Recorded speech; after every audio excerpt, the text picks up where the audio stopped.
right, Mike Benz, thanks for coming, man. I've been a fan of yours for a long time. I told you I was deep diving your stuff on the music diplomacy like over a year ago, and I'm a huge fan. And big shout out to Julian Doy for hooking this up. Yeah. And like I told you before we started, I don't know how you know more about this topic than I know about my own life. No, it's absorption, and thanks for having me. The music diplomacy stuff is fascinating. We were just talking about this a little before. It's, music is everywhere. We were just talking about the Ali G clip with Trump. Yeah. And Trump, Ali G asked Trump, what's the most popular thing in the world? Because he's trying to sell him some like no drip ice cream. And Trump just says music. Yeah. And, music really sets the vibe for the background of so much of cultural affairs, social affairs. It's what kids do, to go to concerts. It's what's, it's kind of the aligning magnet of so many things. And the reason that I talk about like music in diplomacy and music in intelligence work and music in the military field is because it's one of these unexpected areas where the penetration is just deceptively deep. And when you understand how deep it is in the music industry, you begin to appreciate how it can be so big in academia, in unions, in the legal field. When it's all the way down to something like music, you see these recurring patterns on how structures of influence are set up. Mm. Yeah, it's crazy because it's ubiquitous and it's everywhere. And, I always thought when I would hear things about this or, see like things in documentaries about people in the music industry being compromised by different agencies or being used as useful idiots, whatever you want to call it, I always just thought like brushed it off like it can't be serious, which is why I was so just enthralled when I started reading that Twitter thread that you did about the history of all of this stuff. It's just completely nuts, dude. Should we go through it for folks? Or yeah. I think we should. What is the history of this stuff? Did it all start in Cuba or? So the relationship between the State Department and CIA and the music industry, I sort of started in the 1940s with jazz diplomacy. This was this period where the World War II had just ended, and we are now in a fight for geopolitical control over all the different neutral countries in the world against the Soviet Union.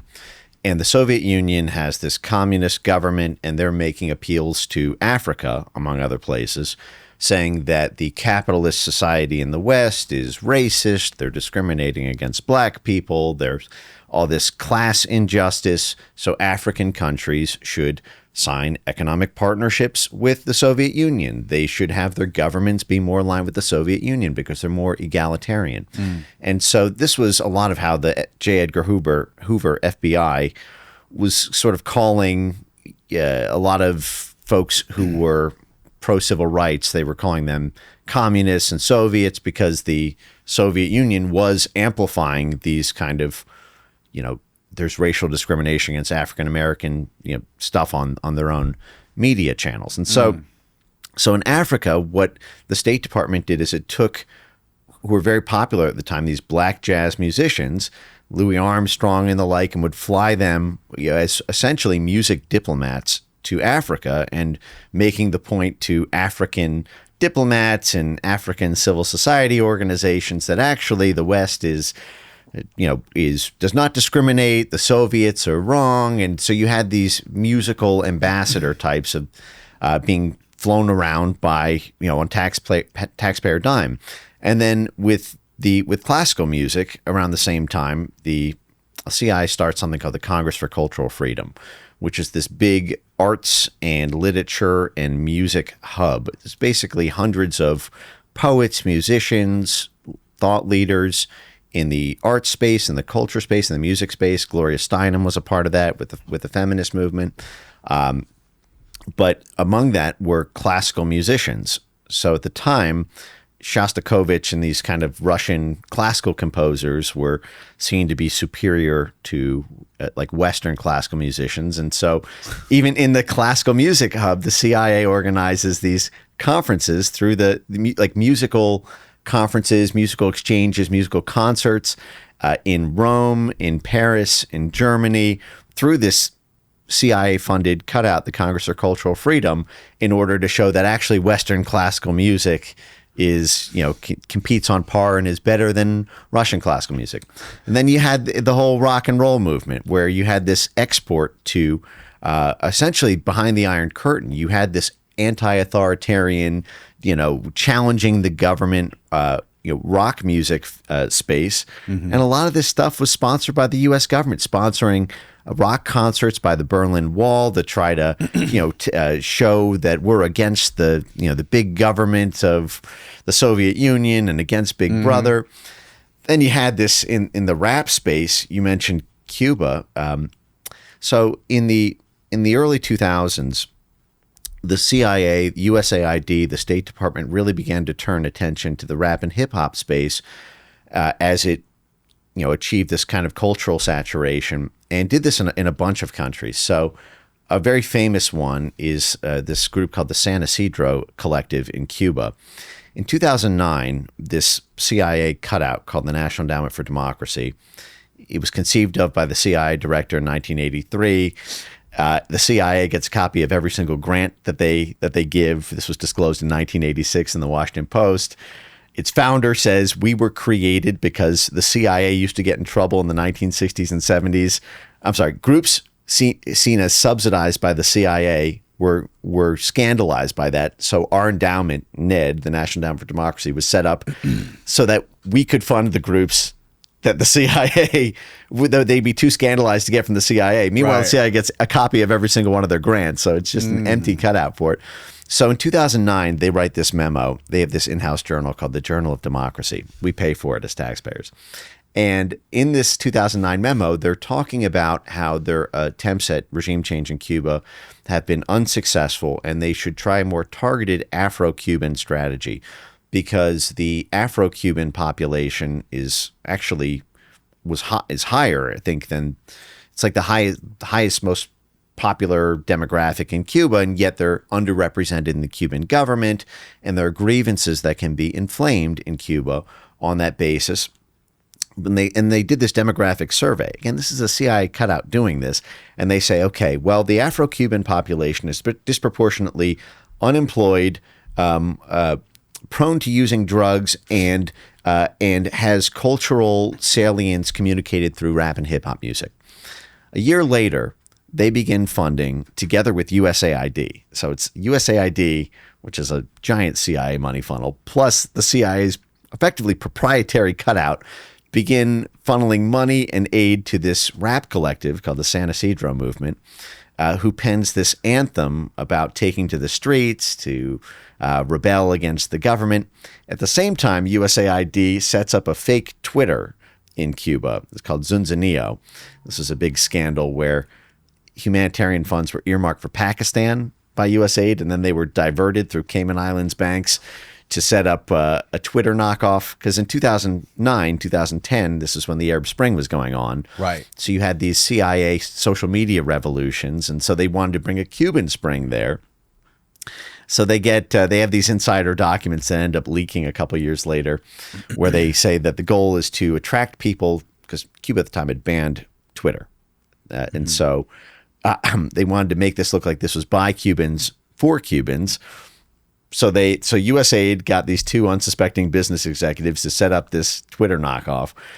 The plan was, according to the USAID documents, to attract them by advertising a social media website that would emphasize sports, music, and hurricane updates. And then once they hit 100,000 subscribers, they would switch to anti-government political messaging. And so this group, by the way, the San Isidro Movement, and their anthem they penned to try to get people to take to the streets in a color revolution, you can still see odes to this in Art Basel in Miami. I live in Miami. You still see this. Miami was the biggest CIA hub for the whole Cold War. There was the station JM Wave, the Miami station, was the largest CIA hub in the world. And because Miami was so close to, it's giant port city, and it's the Caribbean, it's Central America, you get the South America tip. So anyway, even today in 2024, the Biden administration overthrew the government of Bangladesh. They did so in part through Ned grants, this CIA cutout, grants to Bangladeshi hip-hop artists. And even these documents leaked where Ned actually wrote back to the State Department that they funded these 2 rap and hip-hop videos that were designed to get people to take to the streets, to sow distrust in government, to inflame tensions between the youth and unemployed people and the government not serving them. And the Biden administration at the same time opened up this brand new center called the Global Music Diplomacy Bureau within the State Department. And the State Department is what coordinates CIA and USAID. So I think in 2024, they brought 22 rap and hip hop artists from 14 different countries for a 3-day training session at the State Department. You know, they're training them how to mobilize youth, how to get people to the streets. And this is another big thing with these concerts. They simulate street mobilization. Right. When you get all these people together in the street, you get them in the practice of taking to the street, and they put aside all the differences they might have with each other on grievance grounds. Like, for example, there was an underground rock scene that the CIA and State Department worked with in Yugoslavia in the 1990s when they were backing something called the Otpor movement, which is kind of the origins of this like iron fist for all these color revolutions. And what the whole purpose is, the enemy of my enemy is my friend. You have all these groups who don't necessarily like each other, but when they are infighting, they can't form a unified front to win an election or to rally behind like an opposition candidate who will take the place of the leadership. So having the backdrop for organizing being music everyone likes, rather than abortion, when half of the people might not have religious differences, so they might not want to organize about that, or tax policy, when half of the people you might want to recruit are business owners and the like, or energy policy, when half of the people might like cheap fossil fuels, half of the people might like, renewable energy. Mm-hmm. But the music cuts through all of that. We're all together. We have one thing in common, which is that we hate this government. But now we're all marching together. We're all in the streets together. We're all vibing to the same music. And so, you see this all the time. And this is also another thing, like Bono, for example, who's been kind of my bête noire on some of this USAID stuff, because Bono's out here talking about how USAID has, the cuts to USAID have killed 300,000 people so far. And it's like, did he say that? He did. He doesn't know what he's talking about. He's citing this Boston University study, which is complete garbage. Even in the study itself, it's like, well, we don't count duplicate deaths. So theoretically, if someone dies from dysentery, AIDS, Ebola, SARS, Zika, and MERS, we count that as 12 deaths. And none of these things, nobody's auditing this. Like, basically a lot of people see me as like a force behind this USAID shutdown. Mm. And that was a major blow to the capacity of a lot of these intelligence operations, these covert influence operations. As I just mentioned, USAID is running the rap game in many countries, let alone what it's doing in terms of impacting markets, what it's doing in terms of impacting governments.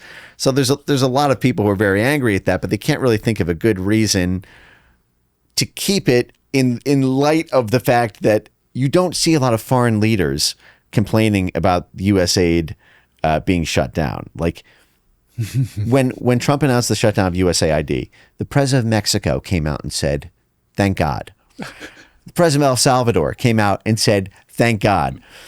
The heads of the drug commissions in Peru said, "Thank God," because when Bolivia banned USAID, they finally got cocaine under control. It turned out the USAID cocaine programs were responsible in large part for keeping the cocaine going, which is a common story here because, you saw the same thing in Afghanistan. You saw the same thing in Syria. You saw the same thing, the Golden Triangle, the Golden Crescent, in Colombia and the like. But anyway, I think the music stuff is so interesting because, you have like the military, I think in 2023 began this massive sponsorship of South by Southwest. In Miami, where I live, the largest music performing arts center, it's called the Adrian Arsh Center. Adrian Arsh is one of the top 5 largest donors to the Atlantic Council, which is 7 CIA directors on its board. It's funded by the Pentagon, the State Department, USAID, and it bills itself as NATO's think tank. And the benefactor for that is doing the largest performing arts center in Miami. And a lot of this is because politics is downstream of culture. Right. And so, if you can influence the culture and influence the mythology, you effectively set the bounds for what's politically possible. Let's be honest. Most clothes are uncomfortable, high maintenance, and just don't feel great to wear. You spend way too much time ironing, dry cleaning, and tugging at stiff fabrics, which is why I love Mizzen & Main. Today's sponsor, Mizzen & Main, makes classic menswear with performance fabrics, so it's effortless to look sharp and feel great. Over 10 years ago, Mizzen & Main invented the performance fabric dress shirt. Since then, they've perfected it with modern fabrics that look refined, but feel incredible. Their shirts and pants are stretchy, lightweight, moisture wicking, wrinkle free, and completely machine washable. So no ironing or dry cleaning. The moment you put them on, you feel the difference. Professional styles that feel comfortable, whether you're in the office, traveling, or even out in the golf course. And it's timeless style that lasts. Thousands of guys swear by Mizzen & Main because it's clothing you can invest in once and wear for years. And right now, Mizzen & Main is offering our listeners 20% off your first purchase at mizzenandmain.com using my promo code Danny20. That's Mizzen, spelled M-I-Z-Z-E-N, and Main, MAIN.com. Promo code Danny20 for 20% off. Mizzenandmain.com, promo code Danny20. And if you'd rather shop in person, you can find Mizzen & Main stores in select states. It's linked down below. Now back to the show. Right. Now, is USAID doing any of this stuff in America with American musicians or anything, or is it all foreign? So it's all supposed to be foreign. The justification is for the legal it's supposed to be foreign, but the issue is they get around that by the fact that these are global distribution capacities. And what they'll do is they'll fund an organization to do global work, but then it also does domestic work. Like, for example, take something like the Tides Center, which is this big international NGO. It's closely associated with George Soros. So a lot of Republicans and conservatives take a lot of umbrage with the Tides Center because it funds Black Lives Matter, the Black Lives Matter formal legal entity, their 501c3. It gives the 501c3 to the Soros prosecutor managers, this group called FJP, Fair and Just Prosecutions. But so the Tides Center operates domestically with these Soros prosecutors and BLM and all of these different groups, the Antifa-related groups, climate-related groups, all these groups that do like street paramilitary action. But they get all this money from USAID. I think they got $27 million worth of grants just in the ones that I found on usaspending.gov. And like of that I found in the past couple of years, that 27 million, like 22 million were for grants to, quote, secure concrete commitments from foreign governments on civil society matters. So like they are being paid by USAID to secure formal concrete commitments from foreign governments to the American government. They're basically being paid as an intermediary for the U.S. government to do shadow diplomacy on behalf of the U.S. government. So that's like funding their coffers. So that allows them to essentially hire people, have institutional clout, have these giant network connections, and then they can leverage that in an in-kind way when it comes to all their little housed domestic products. And so with something like music, you've got this global distribution, right? So like this is one of the things they did with the San Ysidro movement in Cuba, is this was a local, island hip hop collective, but by teaming up with USAID and teaming up with the Assistant Secretary of State for the U.S. Department of State, they got distribution in America. They got distribution globally. They get all these awards at awards ceremonies. I talked about this just because it's so funny, but like even someone like Dua Lipa. I was going to ask you about her. It's so funny because I love Dua. I think the music's great. I think she's got a really cool vibe. It is funny to me when you look at the fact that she won the Atlantic Council Distinguished Leadership Award. I think it was like 2022 or 2023. Now, the Atlantic Council, as I mentioned, has 7 CIA directors on their board. They're funded by the Pentagon, the State Department, the UK Foreign Office, USAID, NED, the CIA cutout. And what are they doing giving a Distinguished Leadership Award to a pop music princess? Did Victoria Nuland hand her the medal? She should have. And of course, Victoria Nuland now is on the board of NED, is on the board of the National Endowment for Democracy, who is the one that I mentioned was funding the San Isidro movement, the hip hop collective in Cuba, and was funding the Bangladeshi hip hop artists ahead of the coup in 2024. So she is involved in that. But so Dua Lipa, has this kind of like Serbian, Kosovar heritage. And Serbia is one of these linchpin. We fought NATO did its first offensive action in its entire history. It was formed in 1949, never fired a bullet, despite being the Western world's military alliance for 46 years until 1995, when the first, bombings of, Yugoslavia happened. And so we broke up Yugoslavia with the overthrow of Milosevic. We chopped into all these different smaller countries. We created Kosovo, out of a province effectively in Yugoslavia. And so it was created effectively by our blob, by our State Department CIA apparatus. Her dad is a music organizer in Kosovo, and the State Department has this big problem right now with the Serbian government because they're one of these places that is slipping out of NATO's grasp. There are a couple countries in Europe that are providing problems for the foreign policy establishment currently. Belarus is one of them. We tried a color revolution there in 2020. It didn't work. Moldova was giving us problems, and then this election just happened yesterday, at the time of this recording. So they appear to have solved the Moldova problem. They almost had a Romania problem, and then they canceled that election and threw the lead candidate in jail.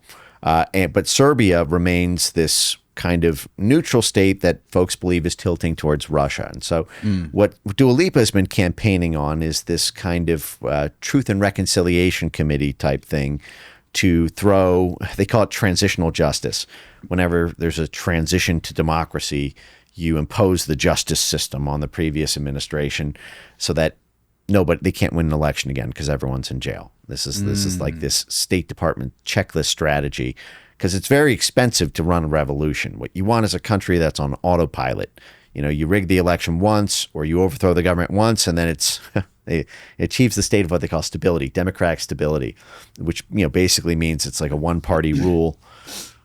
This is what the CIA tried to do with the Christian Democrats throughout the Cold War. The Christian Democrat Party, which has presence in Germany and all over Central and Eastern Europe. But so the cheapest way to make sure you win forever is that everybody from the opposition, even if they're more popular with the people, they're just in jail. And so Dua Lipa has been campaigning on transitional justice to try to get essentially the State Department's enemies thrown in jail, and using her platform for this. And so but so how do those conversations go with Dua Lipa?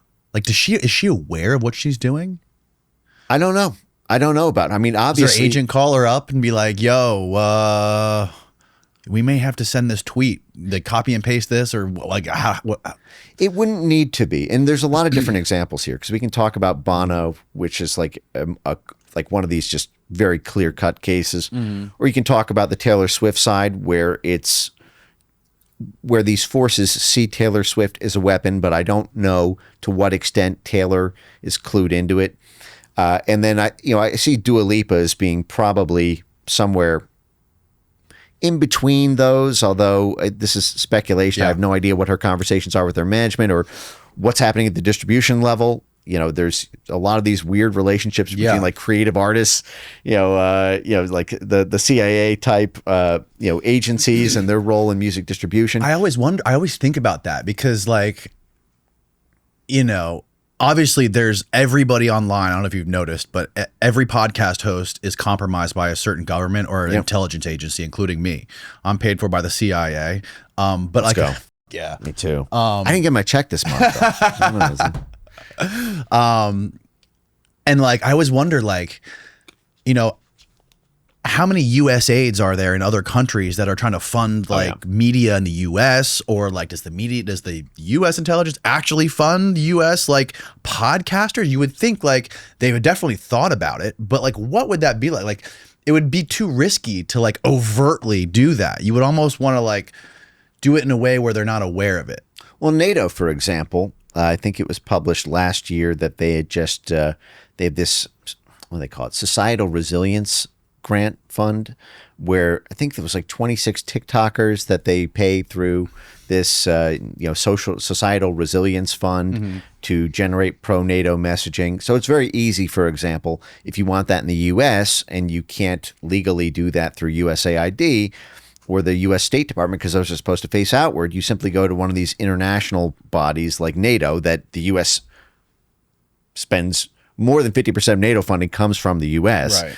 So it's those TikTok influencers are being paid by US taxpayer money, but it's doing it through NATO rather than through USAID. Okay. And you have all sorts of these. Every country's got an international development office. The UK does, for example, like on the Bono story. Bono was a guy who was teamed up with Jeff Sachs. And I'm not throwing shade at Jeffrey Sachs here. I think that he's had a really interesting evolution. But Jeffrey Sachs was a Harvard economist in the 1990s who led the State Department CIA economic carving up of Russia. This is what people call the economic of Russia. This was when we had just won the Cold War, and Russia trusted us to transition their economy to a market capitalist economy. And what ended up happening was USAID gave tens of millions of dollars to the Harvard Institute for International Development. So the U.S. Agency for International Development took taxpayer funds and gave them to Jeffrey Sachs's Harvard Institute for International Development, which is basically a bunch of these Harvard economists, Jeffrey Sachs and Larry Summers, who go over to Russia to advise the Russian ministers, the economic ministers, and all the different oligarch government feeder heads on how to transition their economy to capitalism by taking, it was effectively like almost $2 trillion worth of publicly held Soviet Union, because in a communist government, the government owns the wealth. When you transition to a market economy and that's held by private investors, you have to sell off all of those nationally held assets. This is what, the privatization process. We put every country through this. We're putting Ukraine through this right now. We're privatizing all their state-held industries off to Wall Street and London. And who makes the money from that? You're getting bargain basement discount prices, buying up dirt cheap assets from the government. And so Jeffrey Sachs was leading this in the 1990s. And they end up essentially destroying the entire Russian economy. Their market crashes like 95%. This is what created the grounds for Putin to rise to power, is that everybody got so pissed off during the Yeltsin years at the poverty. So anyway, but Bono links up with Jeffrey Sachs in the 90s, and actually even a little bit before that, doing this international development work. Now Bono, of course, is U2, he's the front man, he's this international like sex symbol at the time, and giant selling out stadiums. He did these big kind of USAID fundraiser concerts, Band-Aid and Live Aid, to raise money for AIDS. The BBC later reported that of the $100 million raised for hunger relief in Somalia, at Band-Aid, 95 million of it went to CIA-backed warlords to buy guns. So this is like another one of these things where you think you're raising public awareness. Oh, there's a hunger problem in Somalia, in Eritrea, in Ethiopia. But there's also a civil war where you've got the CIA taking sides in that civil war. Right. And these groups need weapons, logistics, supplies. And so when you've got USAID vans coming in that are said to be carrying medical supplies, or they're doing hunger relief, but you can't open that box because then the food will expire. You can't open these medical packages because then the therapeutics will evaporate. It's very easy to hide guns in them. And so when you see these scandals where all this money is going not to make the world a better place and kumbaya, and we're bringing food and medicine, but you're bringing guns. And then USAID got busted in Venezuela on this in 2019, where USAID medical trucks were caught with guns. And who runs the supply for like the AIDS relief, like all the therapeutics and treatments for the PEPFAR program for USAID? It's Chemonics. Chemonics is the group that the head of Chemonics said he started Chemonics because he always wanted his own private CIA. And so what you see is like, while Bono's doing these kumbaya, love the world, heal the world, concerts, the money is being diverted for CIA covert action to actually kill people, not save people. Right. And so Bono was formally knighted by the British Crown, and he met with the UK ambassador after he helped put down the Irish revolt against the British Crown. If you remember Sunday Bloody Sunday, no more war. It's like this guy with a you look at him now, he's got the Ukraine emoji in his bio, and the whole thing is war against Russia, but no war against the British Crown. And I'm being knighted by the British Crown. I'm now Sir Bono because I helped put down that war. But it's but you see this, and what you end up doing is you end up bringing a lot of people into a perceived cause who aren't even necessarily signed up for it. Like I'll give you an example. So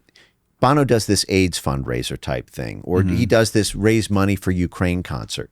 You're going to have 100,000 people come to this concert, whether they care about Ukraine or not. But now the public sees 100,000 people for Ukraine. They just did this in Brazil. The Biden administration ran this giant CIA, USAID, State Department operation to oust Bolsonaro from Brazil and install this guy Lula.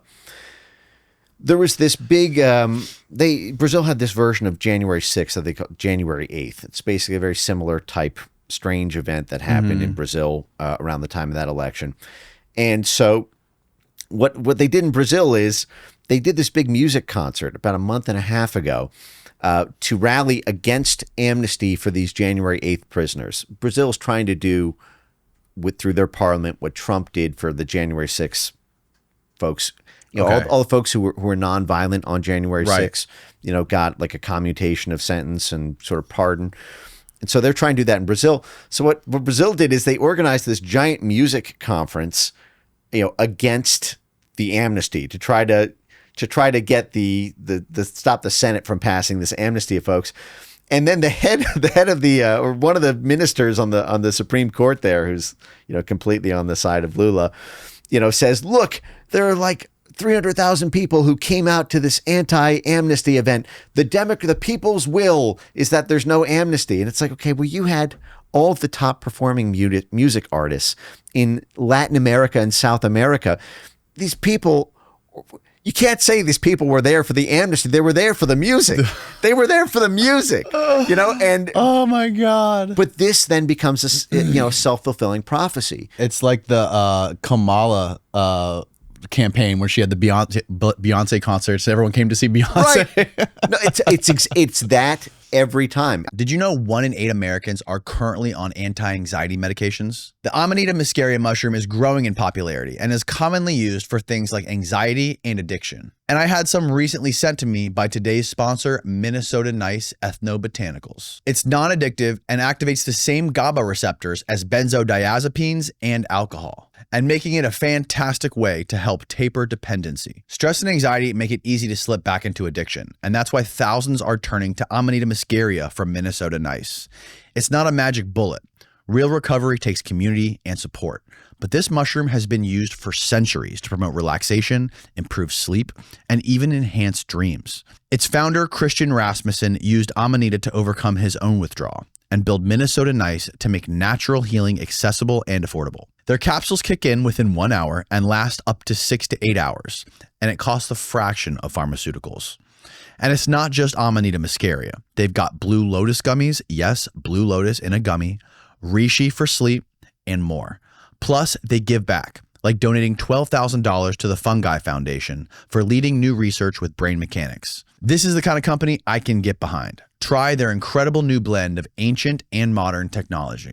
And Minnesota Nice wants to help you find harmony with our exclusive offer. Just go to mnniceethno.com/DJ and use my code DJ22 for 22% off your first order. That's mnniceethno.com/DJ and use my code DJ22 for 22% off your first order. It's linked down below.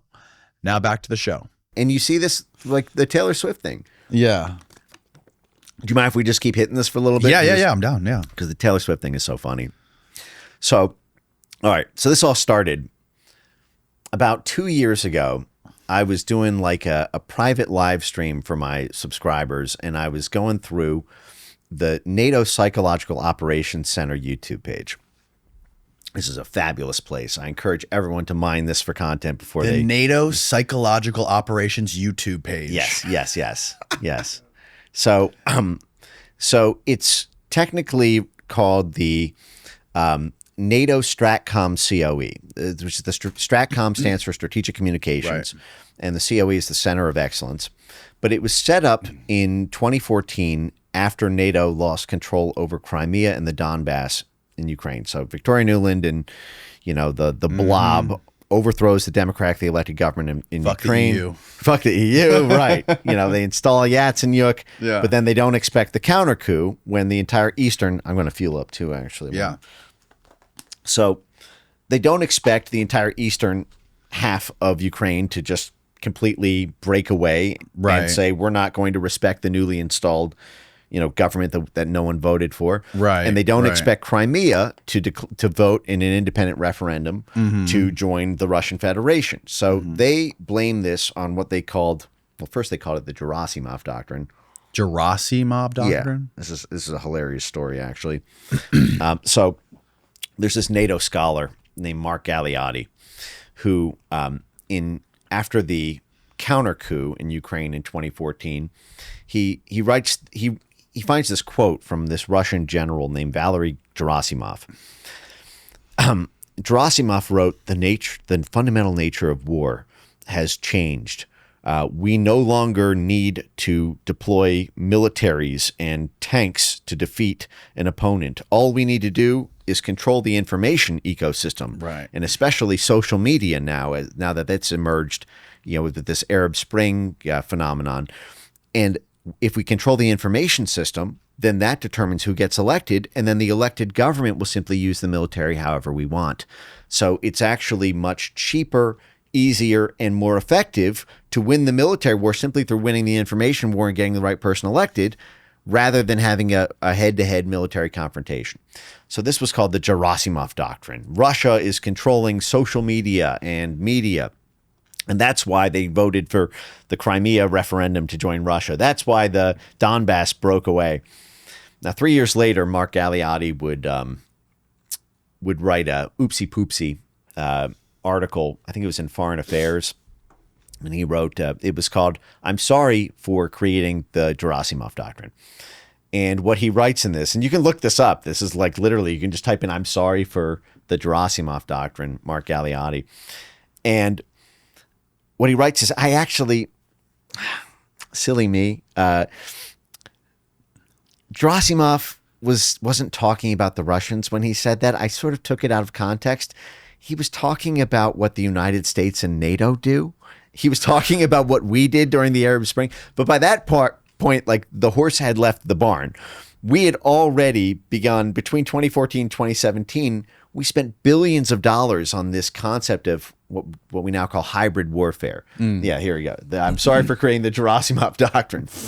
And I actually was with a friend who texted Mark Galeotti about this. And so I was seen the him first to write about Russia's infamous high-tech military strategy. One small problem, it doesn't exist. Yes, right. But this, when he wrote that created this industry of what NATO would later call its tanks to tweets doctrine. It's right. When it went from tanks to tweets, because they were like, well, the Russians see this, so this justifies us doing it. Have you ever seen that South Park episode where they want to kill deer, but there's this state law in Colorado that the deer or the animal before they hunt it has to present some threat to you, so they have to yell, "It's coming right for us" before they shoot it. Hilarious. So anytime, in order to shoot something, you have to yell, "It's coming right for us" beforehand. And so, this is what they did for the military to get into the business of social media censorship, of all this behavioral modification bullshit. They had to be like, "Well, it's coming right for us. The Russians are doing it." Right. And so at that moment when the Gerasimov doctrine was spiked, they were like, well, we need a dedicated information warfare center in order to do psychological operations to counter the Russian psychological operations. And so they set this up in Riga, Latvia. It's called the NATO Stratcom Center of Excellence, and Stratcom is strategic communications. So this is control over the information sector, control over social media, and control over protecting NATO narratives. This is NATO's legitimacy was in question, especially in 2016 when Trump was running, and Trump ran on potentially bailing on NATO or cutting back NATO funding, and he was running on neutrality with Russia, and this is the whole Russiagate stuff kicking off. Yeah. And so this YouTube page is all about the center's work in psychological operations online, in manipulating strategic narratives in order to favor NATO over not just Russia, but any domestic political government or movement within NATO countries that are seen to be pro-Russia. Whose idea was it to put this stuff on a YouTube channel? Well, this is the thing. They're competing in the marketplace of ideas. Right. And so this goes out to all of their different civil society partners. This all works through these giant network of networks type things. You have 1,000 different NGOs attached to this. You have 500 different university centers attached to this.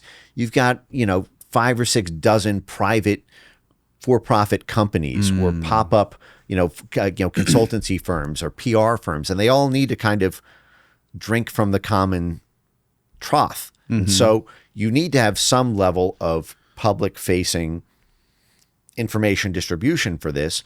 And also because it's not structured as an intelligence operation, there's some level of transparency that's put forward to, give this patina that this is civil society coming together. Right. So anyway, I'm doing this lecture in 2 years ago on the origins of the censorship industry, and I'm talking about this, psychological operations center out of NATO, and I'm going through their YouTube channel, and this is I think June 2019-ish or something. And I'm showing the presentation. It was 3 people who all had these very strange links to the intelligence world, presenting to a bunch of military generals. I could even pull the video if you want to see it. It's very funny. You could also just... How do we find it? If you go to my X account and you just type in Taylor Swift, I think you'll see this. This blew up. Dude, you have no idea. This really, this created a giant firestorm. Oh, this might have been the first threat. When was this? This was recenter? More recent? This is... Scroll down? Scroll down. There's probably a lot of... Okay. There's a lot of these, but if you go to the media, you'll probably see the video, or if you... Media tab. What year was it again? There you go. This one, this 257 one. Top right. Yeah, top right. Now, there's a lot of curse words in this. Okay, but here you go. Yeah. So yeah. So this is, I believe, from 2019. And right. So just to give a little background here, you have 3 people who are presenting to NATO on how they can win the information war at a time when NATO's political legitimacy was in question. Actually, before we watch this, if you open up a new tab and just Google the term, will a populist wave wash away NATO? I think it was probably 2017. Wash away NATO. Yeah. I think this may have, let's see. Boom, boom. Scroll down. Or scroll up. Yeah, there you go. NATO homepage. Yeah, this is on NATO's website, okay? Wow. by Mark Galeotti, the same author of the Gerasimov Doctrine. And this is in January 2017. This is 2 weeks, January 6th, 2017. Now, this is 2 weeks before Trump is inaugurated for the first time. Now, on January 6th, 2017, I always call this the other January 6th because two things happened that day. So the CIA, that's the day that the CIA came out and said Russia interfered in the 2016 election. This is the big day, January 6th, 2017. Just hours after the CIA endorsed Russiagate and said, actually, the 2016 election was not legitimate because Russia interfered. I read that memo the day it came out on January 6, 2017, and it was complete bullshit. From start to finish, it was a joke. They didn't cite anything. It's like a 15-page memo. Like 5 of the pages are intentionally left blank. The whole thing relies on this exhibit at the end, this Exhibit A. And there's nothing in the Exhibit A. It just says, like, Russia today had like a 10 times more increased engagement, and so did Sputnik. It's like, well, these are public-facing. Right. Say what you want, but that's like saying the BBC had higher engagement. That's not an intelligence operation. That's organic, like it or not. Right. But anyway, and then the bots and troll stuff came after that. That's just hours after the CIA put that on January 6th. DHS, our Department of Homeland Security, declared that elections are critical infrastructure. And so that federalized elections. It said, actually, DHS doesn't just get to protect, our subsea cables and our low Earth satellites and our, public health hospital. They actually get to protect the metaphysical concept of elections, which means misinformation online that undermines the public faith and confidence in the election system is now a DHS capacity to neutralize. So January 6th was the day that the government got to get around the First Amendment to be able to censor tweets and Facebook posts and YouTube videos. Wow. But so the same day, Mark Galeotti writes this, will the populist wave wash away NATO and the EU? Anti-establishment populism is undeniably on the rise across the West, from Donald Trump's election pledge to drain the swamp in Washington. Why would that be a threat to NATO? Huh? Right. Through Brexit to the ascendancy of movements such as Italy's Five Stars on the left and Germany's AfD on the right, a rejection of old orthodoxies and with them political elites and institutions is proving a powerful appeal. So what they're worried about at the time is this Brexit, Frexit if Marine Le Pen wins in France, Grexit if AfD wins in Germany, Spexit if the Vox Party wins in Spain. So the EU is going to wash away, which means there's effectively the commercial bridge to NATO is completely severed. So NATO is going to fall apart. So there's no enforcement arm for the IMF and the World Bank. It's, like the end of the world is what they're worried about if people simply win elections organically in a fair and square democratic fight. So this is what forces them to have the military, this Gerasimov Doctrine, hybrid warfare, military control over media. Right. So this is what's in the background of all this. And so in 2019, if you go back to the tab, now this, I have to warn you, is got a lot of F-bombs in it. But that's okay. We can find the original video for this too. But so what we're going to see here, before we watch this, just a little bit more table setting. So there are 3 people. One of them was 77th Brigade from the Brits. That's the British military intelligence and psychological operations folks. You had this other woman who started her career in the CIA and then was part of the Stanford Internet Observatory that worked with DHS to censor the 2020 election and COVID-19 narratives. Now, this woman speaking right here, the media. So when there was a huge amount of media blowback on me for posting this clip, and shame on me for finding what's on a friggin' NATO YouTube page. But so this woman here at the time, she was at the Johns Hopkins. I think it was a School of International, School of Advanced International Studies, which is like this. Maybe it was like some physics. She was at Johns Hopkins doing AI social media work, but at the same time, she was also at Graphika. Graphika, this is what people left out. The Wall Street Journal, everyone called me for comment about this because the Pentagon had to issue like 2 denials of what I say here, and which is like hilarious. But what they leave out is she was also working for Graphika at the time. Now Graphika has gotten over $7 million in Pentagon contracts for AI social media, for AI-based social media narrative monitoring. Oh my So God. so Graphika started off as this essentially like CIA DoD contractor to help our intelligence and military folks identify ISIS propaganda on social media, identify, Boko Haram presence on social media. What they do is they create these keyword maps of the linguistic way of talking, the slogans, the keywords, the leaders, and then they create this topographical network map. It looks like a big ball of yarn with nodes and network links between them, so that you can, it looks like this. And so this is Wow. wait, zoom out a little. Let's you want to see what these guys did with, by the way? Yes. Okay, all right. Just run it in a Google search for Graphika April 2020. This is bonkers what this group did here. I think if you type in like infodemic Graphika April 2020, now they work directly with NATO for this. They work with the NATO Stratcom COE. Graphika did. The info second link there. Yeah, right there. Boom. Yeah. All right. Yeah, and click download now. All right. Yeah. No. Yeah. If you click download now, it'll actually it should just open it up. No, it wants me to register. You have to register now? Oh shit. Fill out the consent form. No way. Full content. Wait. I To know. access full content. No, it should download it. Wait. Just click. Just try that. Yeah. Open a new tab. Yeah, there you go. Yeah.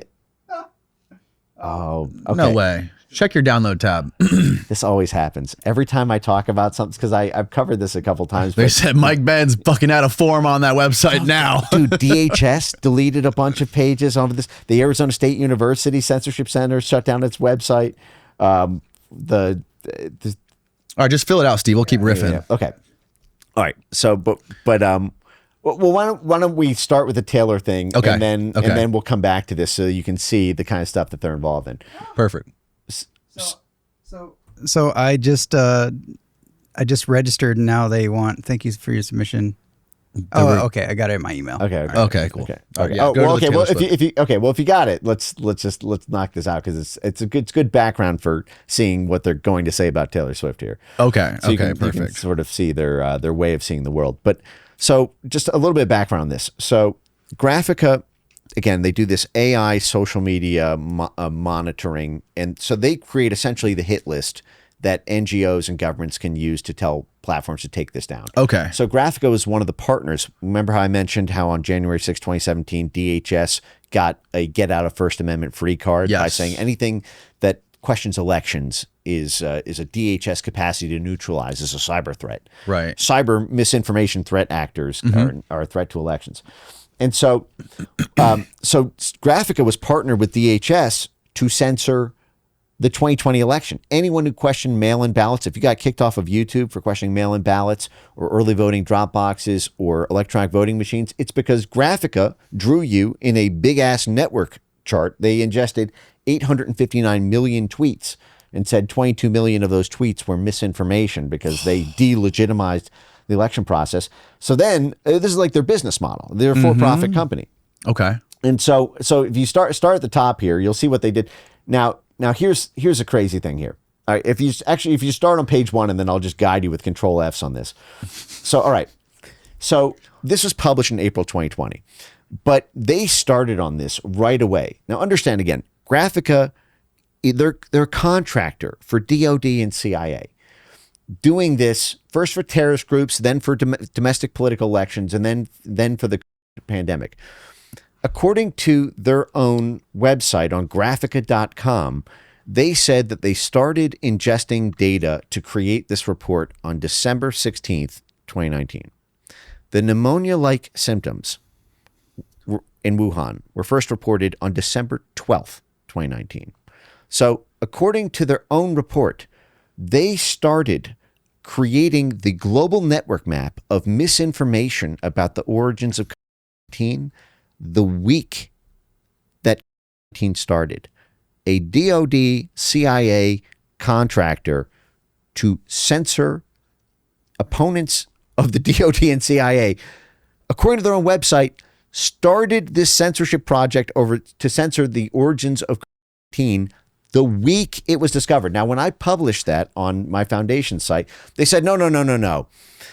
We actually started on January 16th, 2020, and we backdated the data to December 16th, 2019. I said, okay, well, even if that's the case, you started within a month.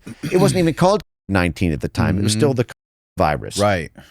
So within a month of the breakout, you have this, contractor for CIA narrative monitoring domestic. So if you look at this, if you scroll down now, you'll see. So this was a joint thing they did with the NATO Stratcom COE, and if you look at this, you'll see this is like their disinformation map. If you go down and you'll see conspiracy communities, Zero Hedge, Bill Gates, and George Soros. Whoa. So and this is crazy. If you see it's pro-Kremlin voices, so anti-CCCP activists. So like run a Control F for the word conservative, for example. Just Control F. Okay, yeah. So okay, and you scroll up a little bit because I think right wing will also get a bunch of these. Okay, a few key analytical highlights. Okay, so what it shows is that the conversation became flooded with information sources in March, and these all these the large mega clusters of U.S. right wing accounts, and then if you scroll down, so this is targeting domestic political communities. Partnered with NATO, which the U.S. government funds. They've gotten, again, at that time, over $7 million in Pentagon grants for this work, and they're targeting U.S. domestic conservative groups. Graphika's decade fires disinformation map, seeded on disinformation-specific hashtags, reveals that while conservative groups have a larger total presence than liberal groups, the combined volume of activity from conservative groups is 27%, compared with 8% from left-leaning groups. It wasn't just the U.S. They also looked at Italy, France, all across the EU, Latin America. This indicates that not only are more right-wing accounts involved in the conversation, but these accounts are more active in their engagement than left-wing. This is about disinformation. Wow. So, how many times does conservative appear in this report? 35 times, it says? Is that what that says? It says 8. Okay. Try right-wing. Right-wing. Yeah, 54 times. Wow, the French right wing, the Italian, a global heat map partnered with NATO. Scroll through it. See what else you can find.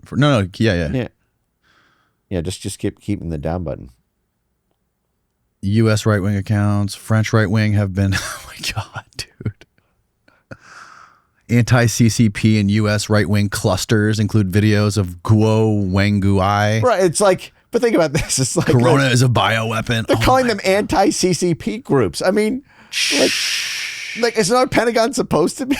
Oh, and it has this crazy map for every month with color this coded. Was the heat map they used. Did you see this thing where Susan Wojcicki, the head of YouTube, just because YouTube just apologized. They just paid Trump $25 million for banning him, and then they apologized. Oh, the Biden administration made us censor all these videos, and I want to talk about that. Yeah, we'll go into that. Susan Wojcicki claimed that they took down 1 million videos that went against good orthodoxy. 1 million videos on YouTube alone. This is where they sourced this stuff from. Yeah, she died. Yeah, right. But you see, and all of these nodes are us. It's you and me. Right. And we're putting in the CIA Pentagon contractor working with the exact NATO Stratcom, the video we're about to watch. They're getting the heat map right at the start of January 2020. So if you just hit enter a bunch of times, and you'll see like what they do, with just how deep this is.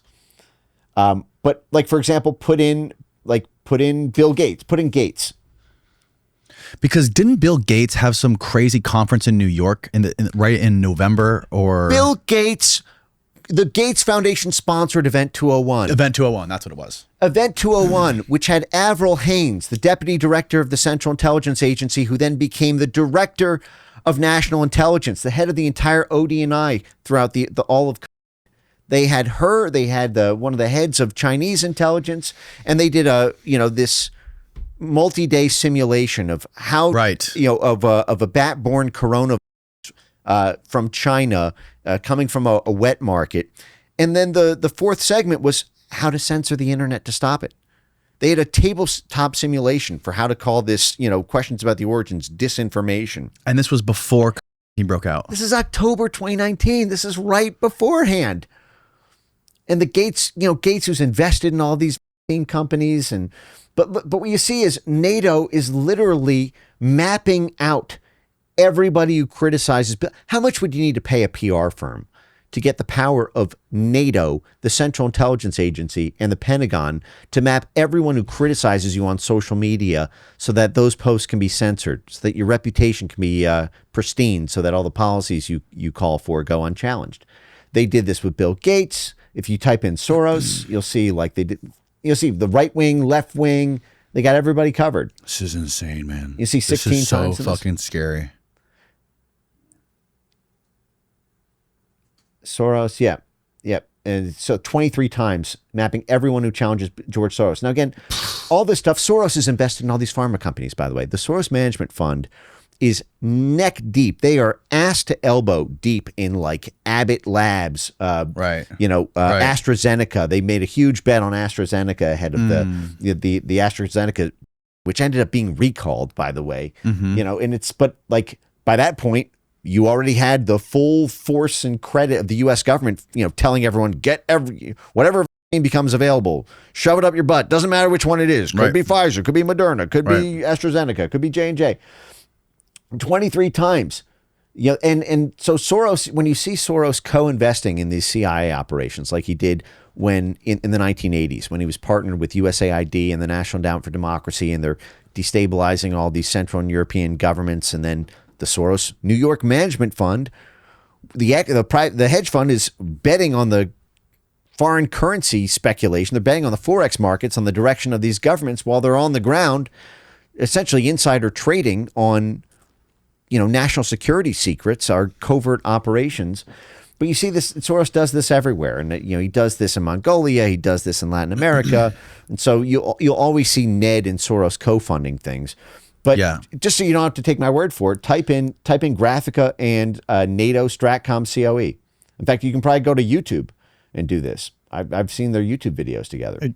Okay. Like new tab. Graphika, NATO Stratcom. Yeah, NATO Stratcom COE. Yeah.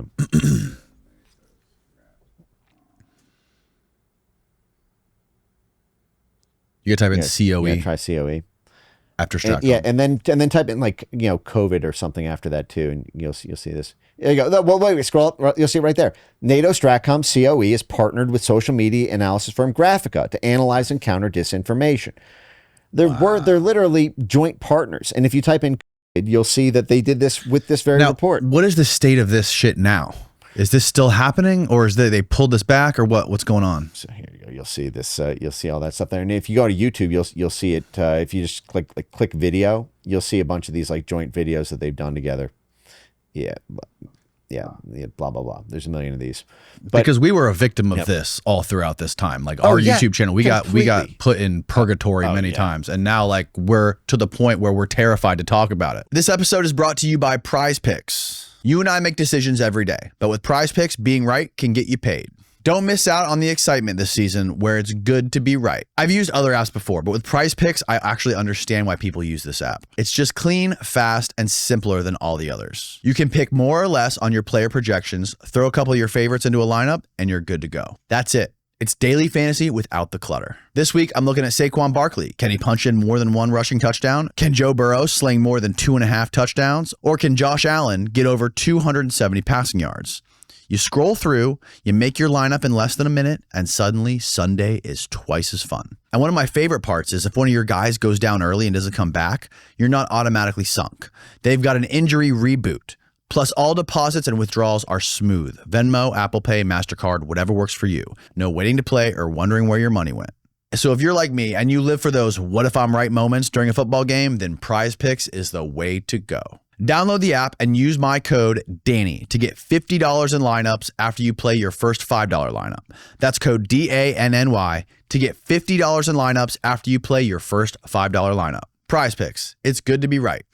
So, like, is this... We've made huge headway at the U.S. federal government level. So, for example, Graphika was incubated in the friggin' Minerva Center of the Pentagon, the Psychological Operations Research Center of the Pentagon. Look, go to my... I don't know if they still have this up on their website, but if you just, like, open a new tab there and, like, go to my X handle... Yeah, or keep that one. Yeah. And just type in Graphika, with the K there.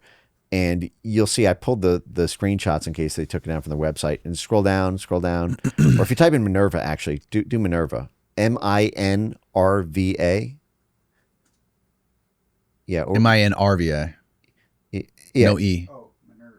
Oh, no. You're no, with an E. Sorry, with an E. With or without Graphika? Yeah, without Graphika. Okay. Yeah. Yeah, okay. All right. So just pull that first image. Oh, God. Okay.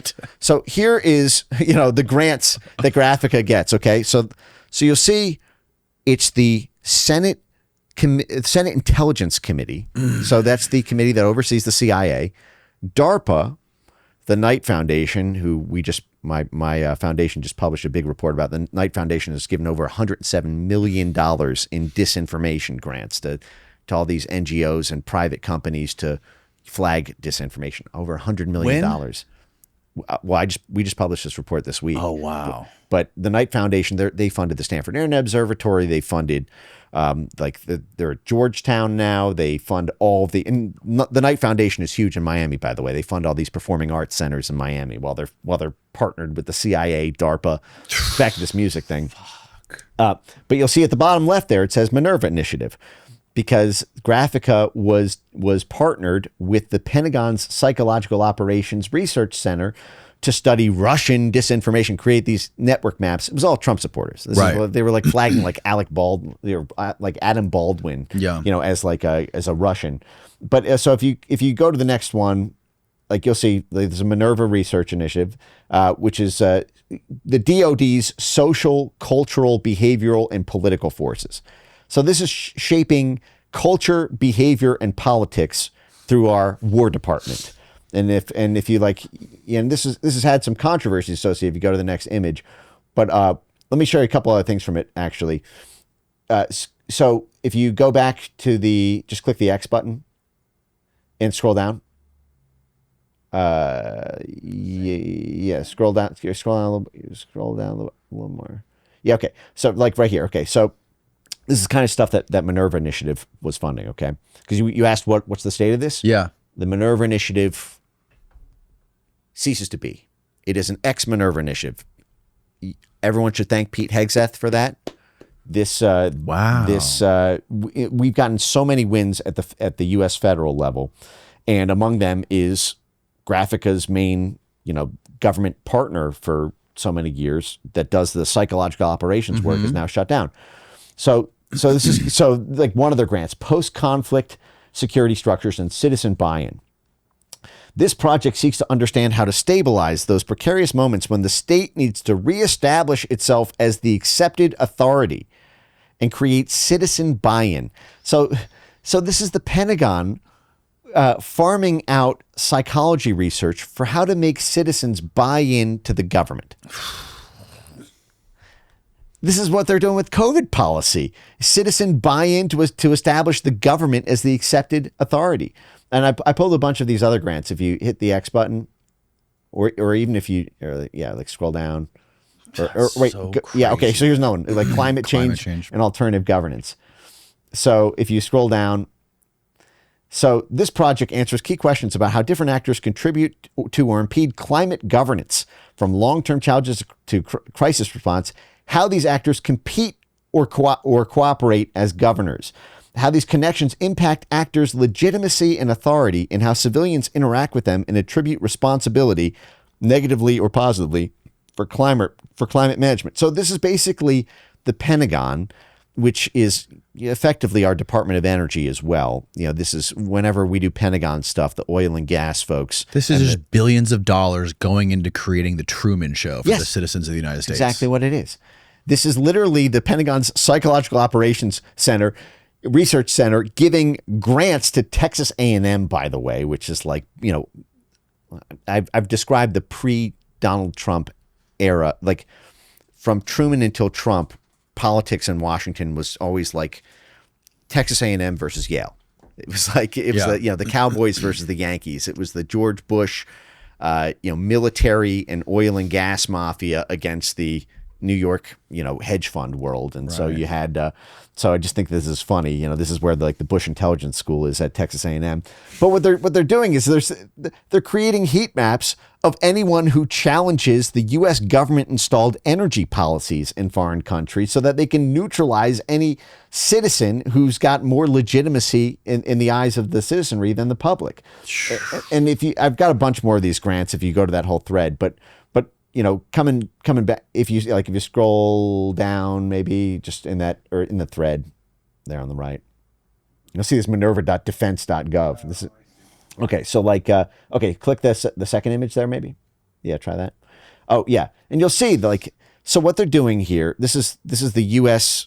Army counterinsurgency manual from 2014, I believe, that I pulled here. So this is all of our small war stuff. This is people like, well, why is the Pentagon involved in this? That's so weird. And it's not when you understand that in the 1960s, when JFK, moved towards this Green Beret model and we moved towards small wars rather than big ones, the whole thing became about the hearts and minds of the people rather than about, big tank to tank type stuff or plane to plane type stuff. And so, because we're running insurgencies to topple governments, or we're doing counterinsurgencies to stop an upstart movement from deposing one of our installed dictators, like in Afghanistan. And so you'll see this is in our counterinsurgency guide. Legitimacy is the main objective. Counterinsurgency forces may achieve this objective through military or non-military means. So the whole goal is to, what did the World Economic Forum say? You'll have nothing and you'll be happy. Right? The problem is when we install a puppet government and they loot everything, like Yeltsin in Russia, they just sell off all of the assets that were held by the people. Or installed government in Africa, they'll just sell off the oil, the gas, the diamonds, the gold, the aluminum, the copper, the lithium. The people will be unhappy with their government. They will see the government as illegitimate, so they will start to revolt. So how do you put down that revolt? How do you take everything from the country, but then make them happy with nothing? And that's like the big, play that's, and they have a whole strategy on how to do that. But Graphika plays into this through neutralizing. They call it, shape, clear, hold, build, transition is the 5-step counterinsurgency manual. And the second step of that is, the first step is shape. You shape the information environment first. The second is you get rid of everyone from the insurgency in a big purge. They call that the clearing process. And then you hold against the residual, and then you build, and then you transition off to a rule of law. But so Graphika is in the first two phases of that. So you see, this is the exact place. This is the literal center of excellence that we just talked about. At the time, this is in 2019, and what this woman from Graphika, from the exact place, partnered with the NATO Center of Excellence on disinformation, and what she's going to pitch to them. And I didn't even know this at the time. We were just going through this because I was giving a lecture on AI censorship, because this was about how to use, you see, an identification. They've got these Graphika style network node maps and segmentation, so she's giving this talk about how NATO needs to spend more money on these AI-based censorship firms, and that's the key for NATO winning the information war. But buried in the middle of this, so excuse the F-bombs that may come flying out of this, you'll see, and maybe we'll just start with the punchline so it's not missed there. If you zoom into the goal example, you see that right there? Top right. Yeah, top right. You punch in on that, Steve? You'll see what she's telling this room full of NATO generals is to identify key actors to train and spread desired messaging. And that is a picture of Taylor Swift, as you will hear her confirm. So the U.S. government is funding this conference. The U.S. government is leading NATO, is trying to get solicitations from these outside experts on how NATO can win the information war, and how it can put down domestic revolts in their own countries from these right-wing populist parties who are running on neutrality and cheap energy with Russia. And so the goal is to get people like Taylor Swift to train and spread desired messaging. The example, encourage opinion leaders to share counter information operation and content. But the risk is that opinion leaders may not want to share content or may accidentally share misleading. So anyway, listen to her go through this. Okay. Let's run it, Steve. and the most common is working with famous people or main influencers to share information or a particular message. So I include Taylor Swift in here because... Are you fucking kidding me? NATO Psychological Operations Unit. It's on the screen. Center of Excellence. The NATO Center of Excellence.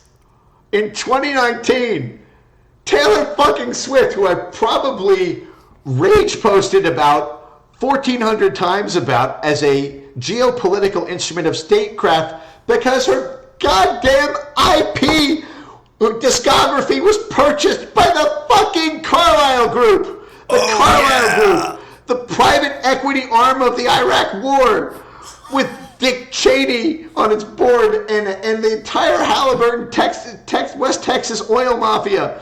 They were the literal funders and profiteers of the entire West Texas military mafia, and it was jointly bought by the Carlyle Group and the Soros Group, who's the London and New York financier class of West Texas. Bought the IP. So the fucking military-industrial complex, plus its energy stakeholders who rely on the battering ram of the Pentagon, the State Department, the CIA, bought Taylor Swift's discography. She had to re-record her own shit last year in order to win her right. In order to have she tried to get it back, right? She had to re-record her own songs. So that and of course ones that she had rights for Biden in 2020 because George Soros and the Carlyle Group she won Time Magazine's Person of the Year this year, and I think it was the Wall Street Journal that hypothesized that Taylor Swift would be Biden's quote secret weapon to win the 2024 election.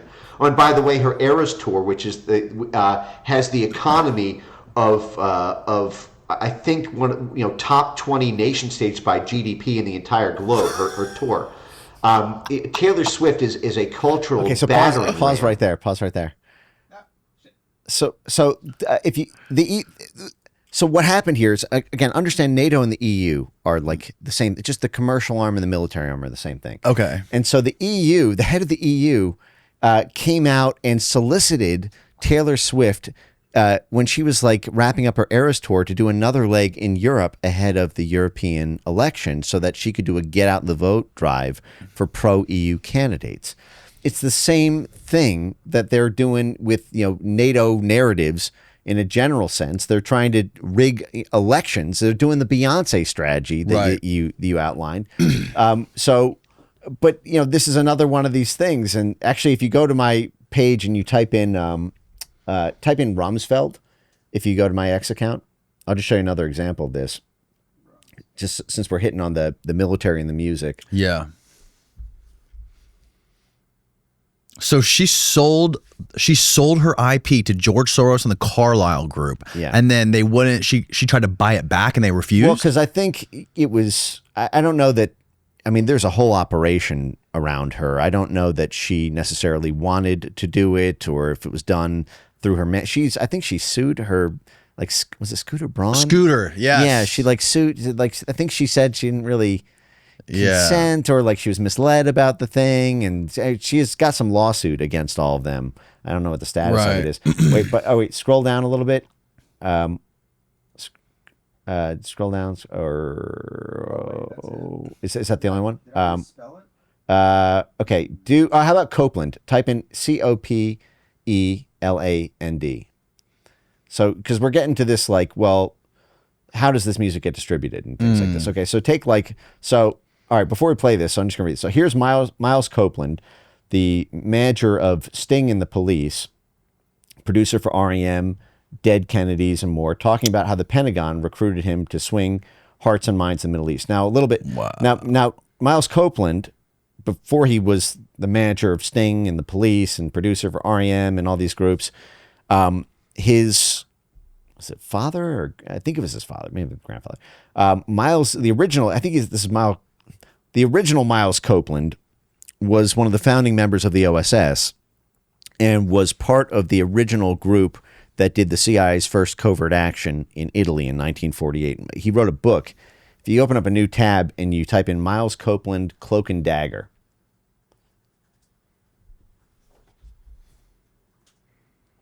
Yeah, inside the CIA. This one. Now, wow. Now, in this book, he writes that as one of the guys who operationally carried out the CIA's first election rigging event. This was the April 1948 Italy election. This is what effectively convinced the State Department to give the CIA its plausible deniability cloak because of how effective this operation was, and they wanted to scale it around the world. And he writes in here that if the CIA had not interfered in that election, the pro-U.S. candidate would have lost 60-40, and we couldn't have done it without the help of the Italian mafia. Wow. Who was our boots on the ground stuffing ballot boxes and breaking up opposition meetings. And so, Copeland, I forget if it's the son or the grandson, but becomes this big music producer, and then we'll play, we'll just play this 50 seconds, I think. So I get a call from Donald Rumsfeld. My secretary comes up to me and says, "Miles, it's Donald Rumsfeld on the phone." I go, yeah, sure. Okay, pause right there. Let's read this. Okay. Copeland was brought to the Pentagon 3 times to advise the Bush administration on propaganda plans in the Middle East, including the notion of filming a Bon Jovi concert in Damascus, in Syria. With the crowd waving tiny American flags. So this, again, is like giant outdoor music concerts, artists you know and love, Taylor Swift, Bono, Bon Jovi. And we're in the middle of the war on terror. 9/11 is just happened. And so the Pentagon is working directly with the music industry in order to have this propaganda shape the hearts and minds, to shape the elections, to install the control apparatus. But you wonder, why is it that you've got the military all up in the Taylor Swift thing through the Carlyle Group and the Soros Group and through Graphika and the NATO Center of Excellence?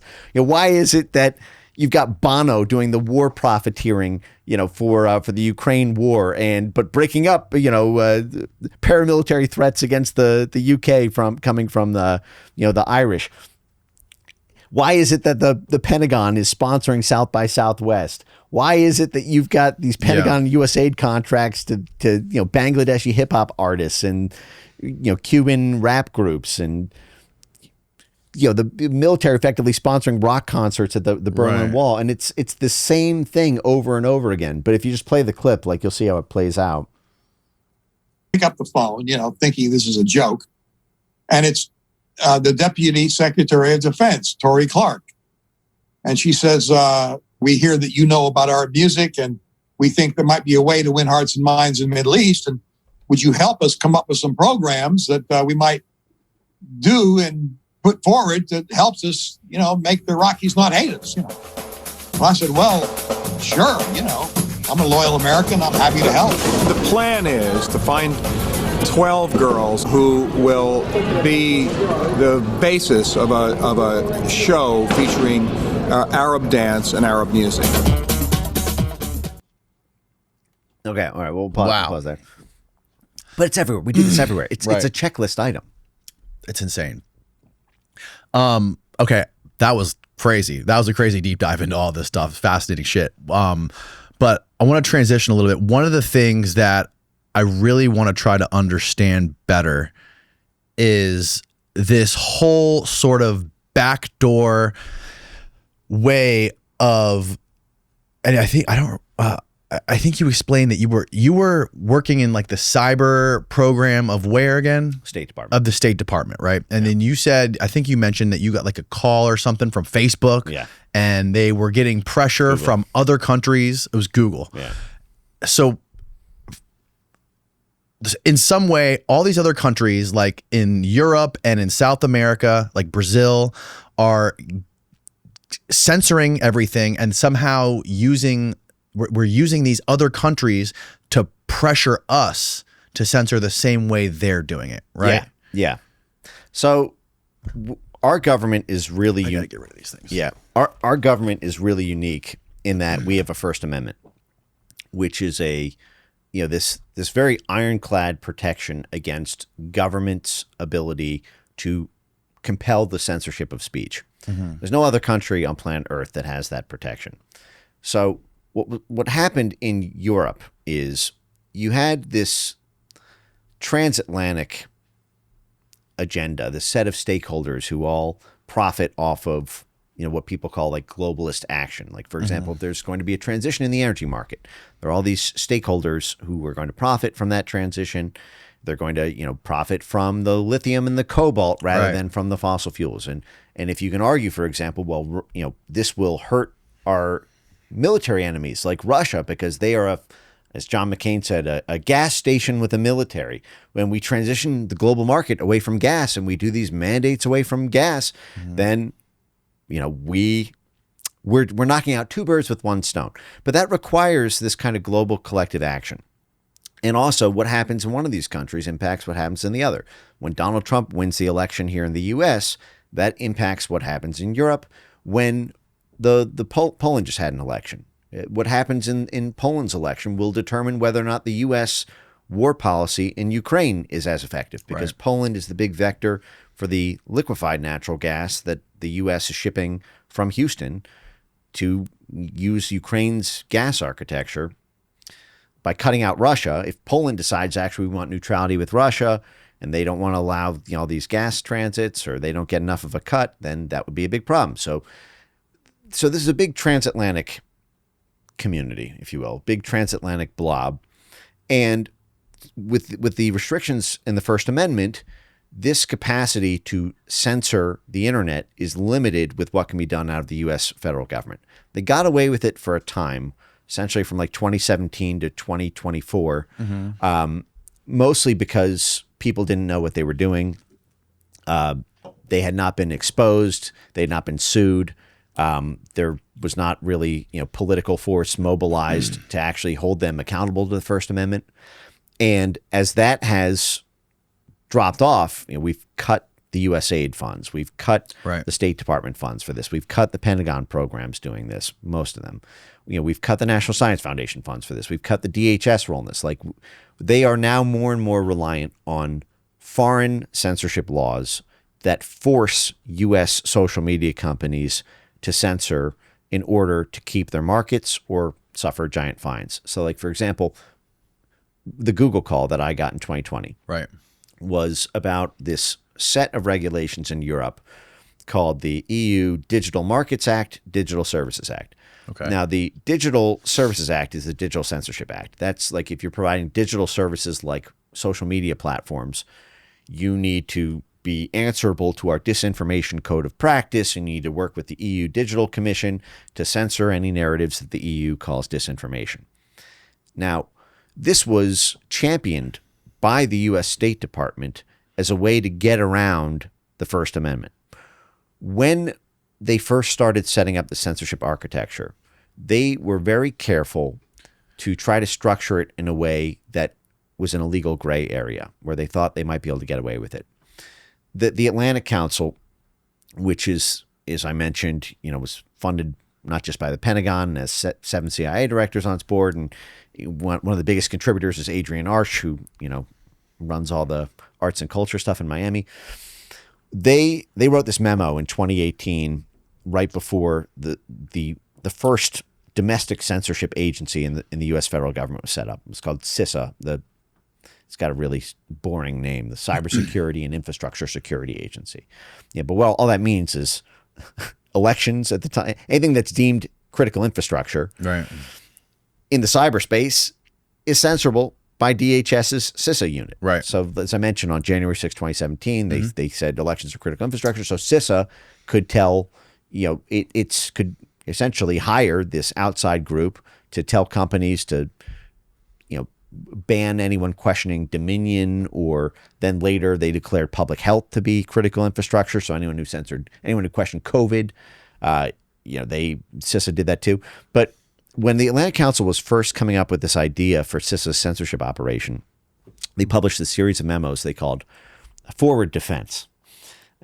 It's not offense. It's forward defense. Forward defense. And it's oxymoron. Yeah. And what they said is, the only capacity we have that currently does internet censorship is the State Department's Global Engagement Center, which was set up in 2014 to censor ISIS propaganda, so that the State Department could tell YouTube and Twitter and Facebook to take down these ISIS accounts. And they kind of got away with it because it was foreign facing. It wasn't U.S. citizens, so they didn't really have First Amendment protection. And it was terrorism. And look at what just happened in Garland, Texas. Look what happened to the Ariana Grande concert. Like, ISIS terrorism is bad. And they're recruiting people on Facebook and Twitter. And so they got away with that at that time. But then in 2016, when Trump won, the Global Engagement Center shifted to Russian propaganda and Russian disinformation. And then they just called Trump supporters Russians. They said, so this is now 2018. They said the problem is we can't censor, U.S. citizens out of the State Department. They said, well, okay. They literally have a memo on this. I think I posted the screenshots on my X account, but I don't mean to put Steve through all the muscle here. They said, well, what we could do is, this is really an intelligence operation. The CIA can go to Le Monde in France and tell them not to publish something. They can go to the Frankfurt Allgemeiner in Germany and tell them not to publish something.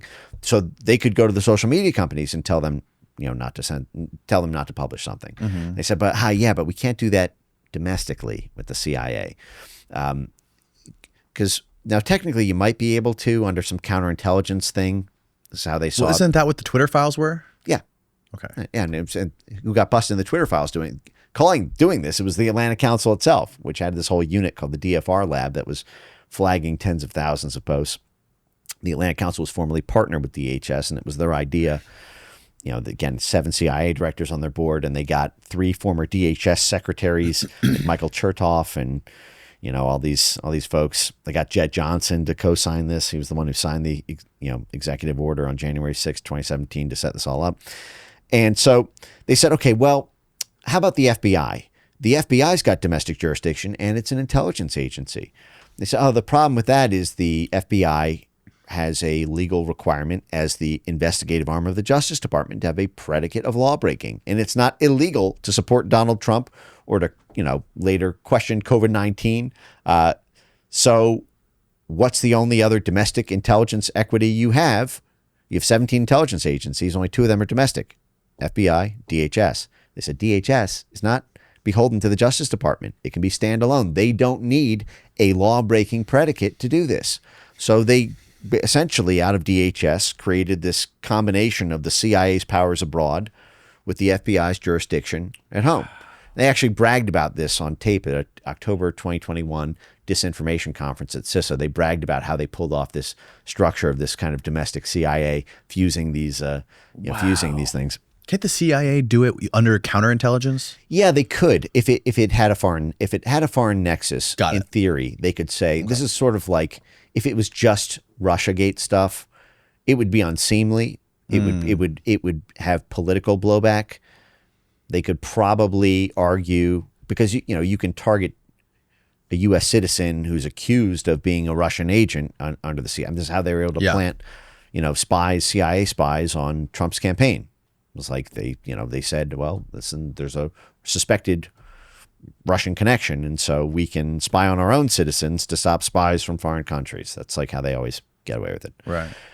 This is how the CIA was sicked on Martin Luther King, for example. Right. Like Martin Luther King, they said, well, his biggest financial backer is Stanley Levison. Stanley Levison is affiliated with the American Communist Party. The American Communist Party is affiliated with Russia, with the Soviet Union. So the CIA can spy on Martin Luther King. Anyway, so what happened here is, I think like we're sort of on the general topic of like this Google call and what was happening in Europe. So they were aware at the time the thin ice they were skating on. I don't think they expected to get away with it for as long as they did. And then once they won the 2020 election, for about a year and a half, they went completely gangbusters on this until Elon purchased X, Twitter files, Republicans won the House, and then Jim Jordan led this big. Jim Jordan and Dan Bishop, who was incredible from the DHS subcommittee, led all these exposures. And then didn't Jim Jordan subpoena YouTube files as well? Yep, YouTube files, Facebook files, all that stuff. I never saw much about the YouTube files. They were good. I mean, it was basically. Well, I imagine if the Twitter files are what they are, if we saw that they were having weekly meetings with the moderators in the FBI and the CIA, I imagine what YouTube could be, the place that was incubated by the CIA. Yeah. They published like about 100 pages in it, like a summary report. But unlike the Twitter files, they didn't really give a lot of it was more executive summaries than actually being able to see the cold hard screenshots, hundreds of them at a time. Yeah. So I think the rollout could have been a lot, but I don't know what kind of restrictions they're under when you subpoena that stuff to not make all of it publicly available. Like it may be only reviewable by, congressional staffers and then the executive report. So they may have had restrictions on that, but they were very effective. But so what the State Department and the blob was lining up in the background of all of this was having other countries' regulatory bodies be able to do what the First Amendment would not let them do here. And the main weapon in that was the EU Digital Censorship Act. I'm not going to dignify it with the Digital Services Act because it's just a censorship act. What that does is, because Europe, no country in Europe has a First Amendment, but the things that are illegal are like hate speech and and the like. It's not like disinformation is not a legal crime. But what the EU does is this kind of supra-European body is it says even if it's not illegal in any country, this kind of insular EU governing body will be able to decide what disinformation is, and it will be able to tell the platforms that either you have to throttle that content or suppress it algorithmically, and also allow all of our vetted researchers to get inside access to all the internal platform data so we can create these topographical network maps of disinformation spreaders, or else you will suffer billions of dollars in fines. The penalty for noncompliance is 6% of global annual revenue under this law, which is in effect as we speak. 6% of global annual revenue. In fines? In fines for noncompliance with the Digital Censorship Act. Now, that means all of the revenue that like YouTube gets in India, in New Zealand, in Madagascar, in the United States, in Brazil, has to be turned over to the European Union if they don't comply with the censorship order. 6% of global revenue.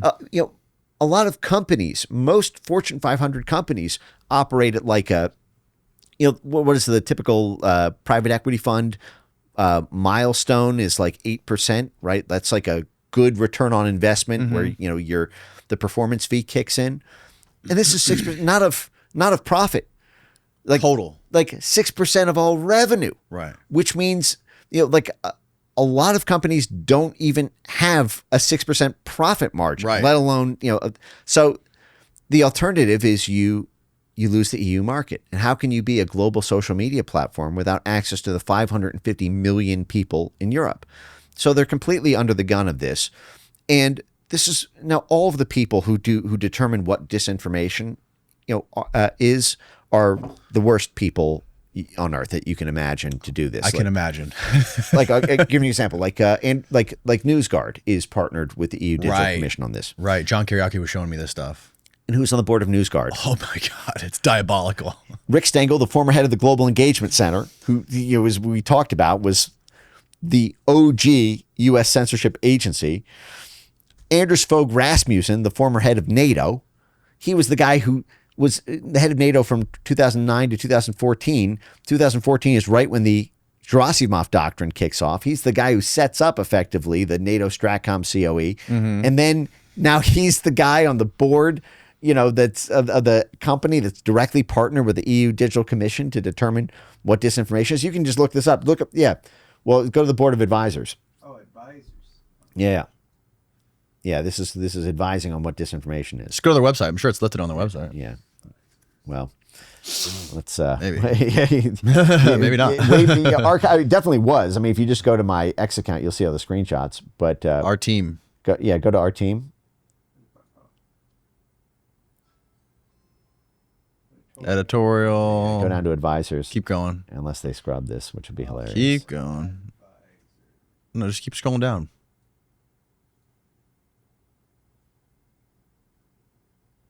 Business. Technology. Ooh, that's hilarious. If they delete, that they always delete stuff I were talking. But if you just go to my X account, you'll see I have it all archived there. I have the archive.is and all that stuff. But if you just type in like Newsguard and maybe NATO or just Newsguard will get you there. Yeah.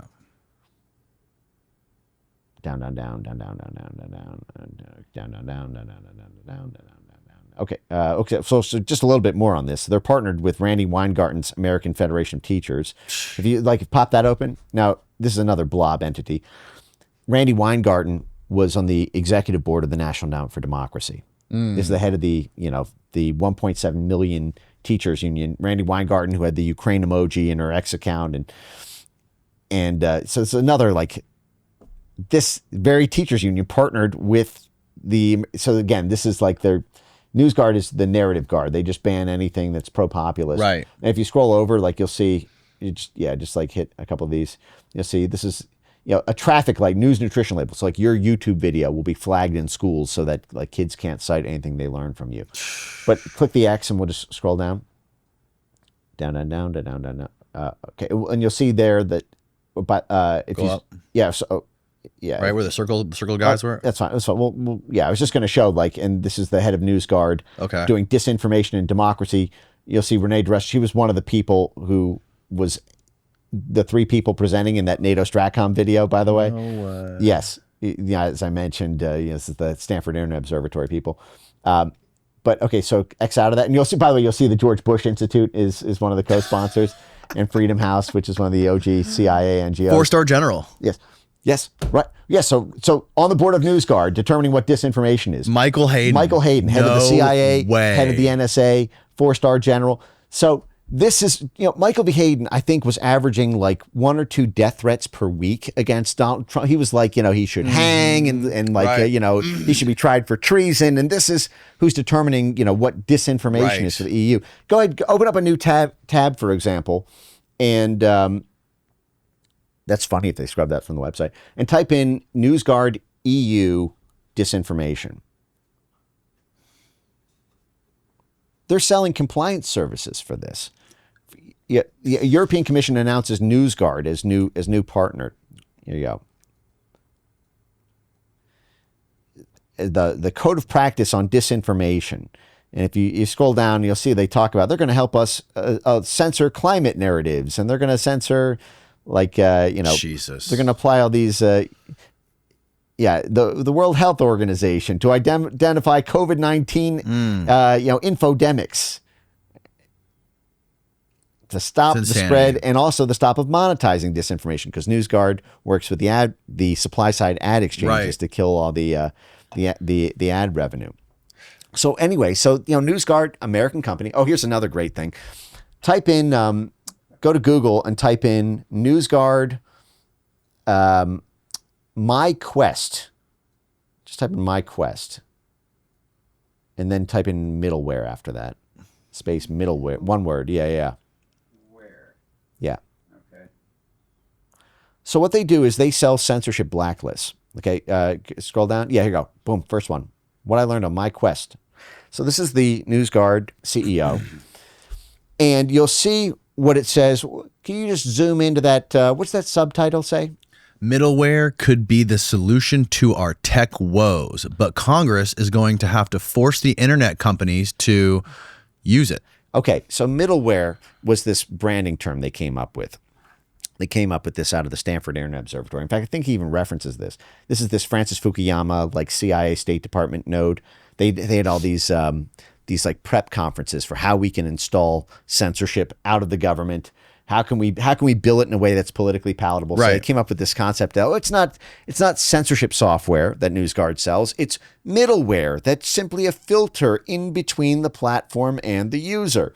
And we can create, instead of having forced government censorship, we can bill it as a competitive middleware industry where 6 or 7 different disinformation companies it won't be like a monopoly on speech.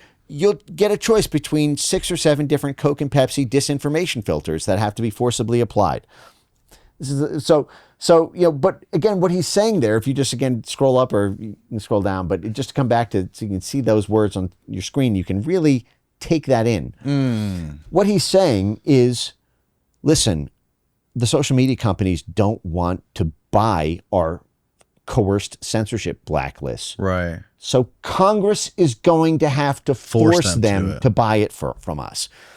But we have a First Amendment, and that shit is incredibly politically unpopular. So if the U.S. government can't force it, Hillary Clinton's little friends in Europe will. Tony Blinken's little friends in Europe will. George Bush's little friends in Europe will. And that is what they've done. They've gotten Europe to use Newsguard by force under penalty of the mandatory code of practice on disinformation. And the only way to stop this is through the Donald Trump State Department and Donald Trump White House threatening to punch them back 100 times harder. Every French wine company, Macron is all over this. Every German, pharmaceutical company and manufacturing company. We need to have a retaliatory regulatory structure in place. We need to have tariff threats through the roof. We need to threaten to leave NATO or to slash NATO funding, because if this thing is enforced, that's the end of free speech in America. They won't have a choice. Yeah, how does this come back on us? Because U.S. companies get fined into oblivion. Yeah. The only way to comply is by setting up this compliance node and then having that compliance node do everything the EU body says. Mm-hmm. And I've played this clip a million times, but if you go to my X account and you put the word restaff in, you'll see in 2023, these exact same censorship operatives from the National Endowment for Democracy and the Atlantic Council who are in this, just put a hyphen in between re and staff. And I'm sorry that I played this clip like everywhere I go now, but it's so important. It's about a minute and 20 seconds, but it'll answer your question directly about what's going on here. So speaking here is Rebecca Tremblay, who is the head of Tech Toxic Conversations in Twitter 1.0. And she's flanked by Dean Jackson from the National Endowment for Democracy, the CIA cut out, and that now at Carnegie Endowment for International Peace, which was run for seven years by Bill Burns, the CIA director. All these are funded by the U.S. government. And then Katie Harbath is also in this. She's a National Endowment for Democracy and Atlantic Council. So the whole thing is this CIA NGO censorship soup. Okay. And you'll see this is in December 2023, after Elon had already completed the acquisition of X. Right. And Mark Zuckerberg in the background, this is before he told Jim Jordan that he was, that he apologized and was getting rid of the fact-checking team. He had already begun to do this. This was how I had sort of advanced notice about what Zuckerberg was doing, because I was just following what the censorship people were saying. They were saying there's this chain effect. We're screwed in the U.S. here unless Europe saves us. If it weren't for Europe right now, I think that I would feel pretty defeated and despondent in this moment.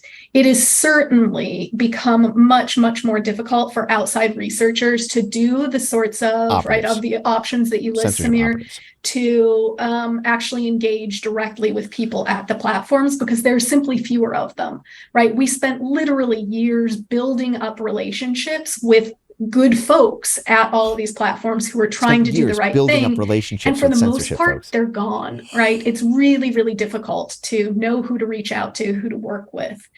If it weren't for the European Union and the Digital Services Act, I don't know that we'd have much hope of rectifying that situation at all. But given the sort of requirements that for performing risk assessments, for sharing more transparent information with the public, and crucially for sharing data with researchers, those are the flaggers. I do think that we still have some options for leverage to continue the work that we've been doing. And hopefully, ultimately, that leads to a sort of restaffing of some of these positions, increased focus again, as the DSA begins to come into force and the platforms feel the real pressure of actual enforcement action. These are American professional censors think going to Europe to get their censorship jobs back in the United States.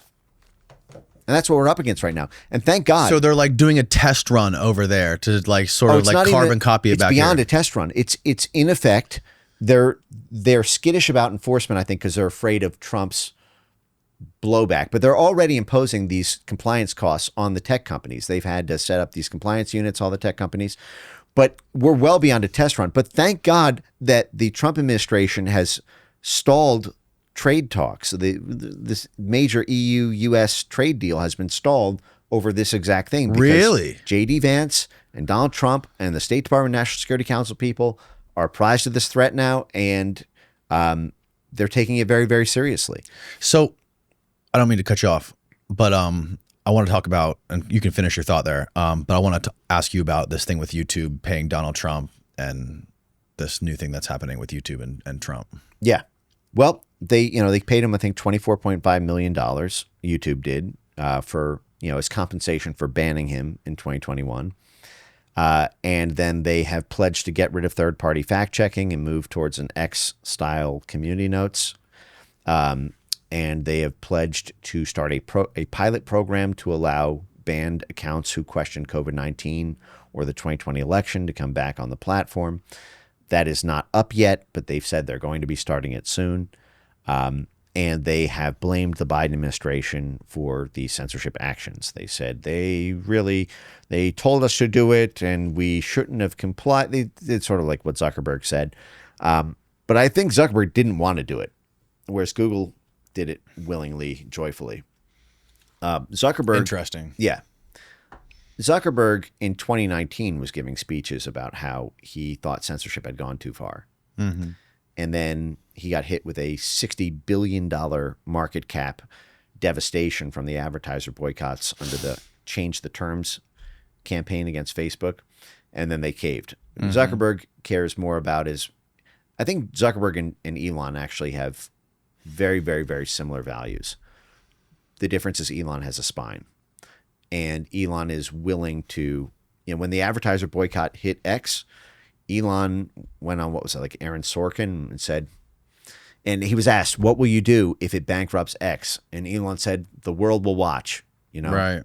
Fuck you to the advertisers. Right. Whereas Zuck, I think it's, Facebook is his baby, Meta is his baby. And he was, because you see the emails, it was in the Facebook files that Jim Jordan showed, where Zuckerberg is being told by, I think it was Nick Clegg, who is the UK Labour Party guy, UK liberals folks who then became head of global affairs for Meta. And Zuckerberg says, do we really have to, get rid of this COVID misinformation stuff that the White House flagged?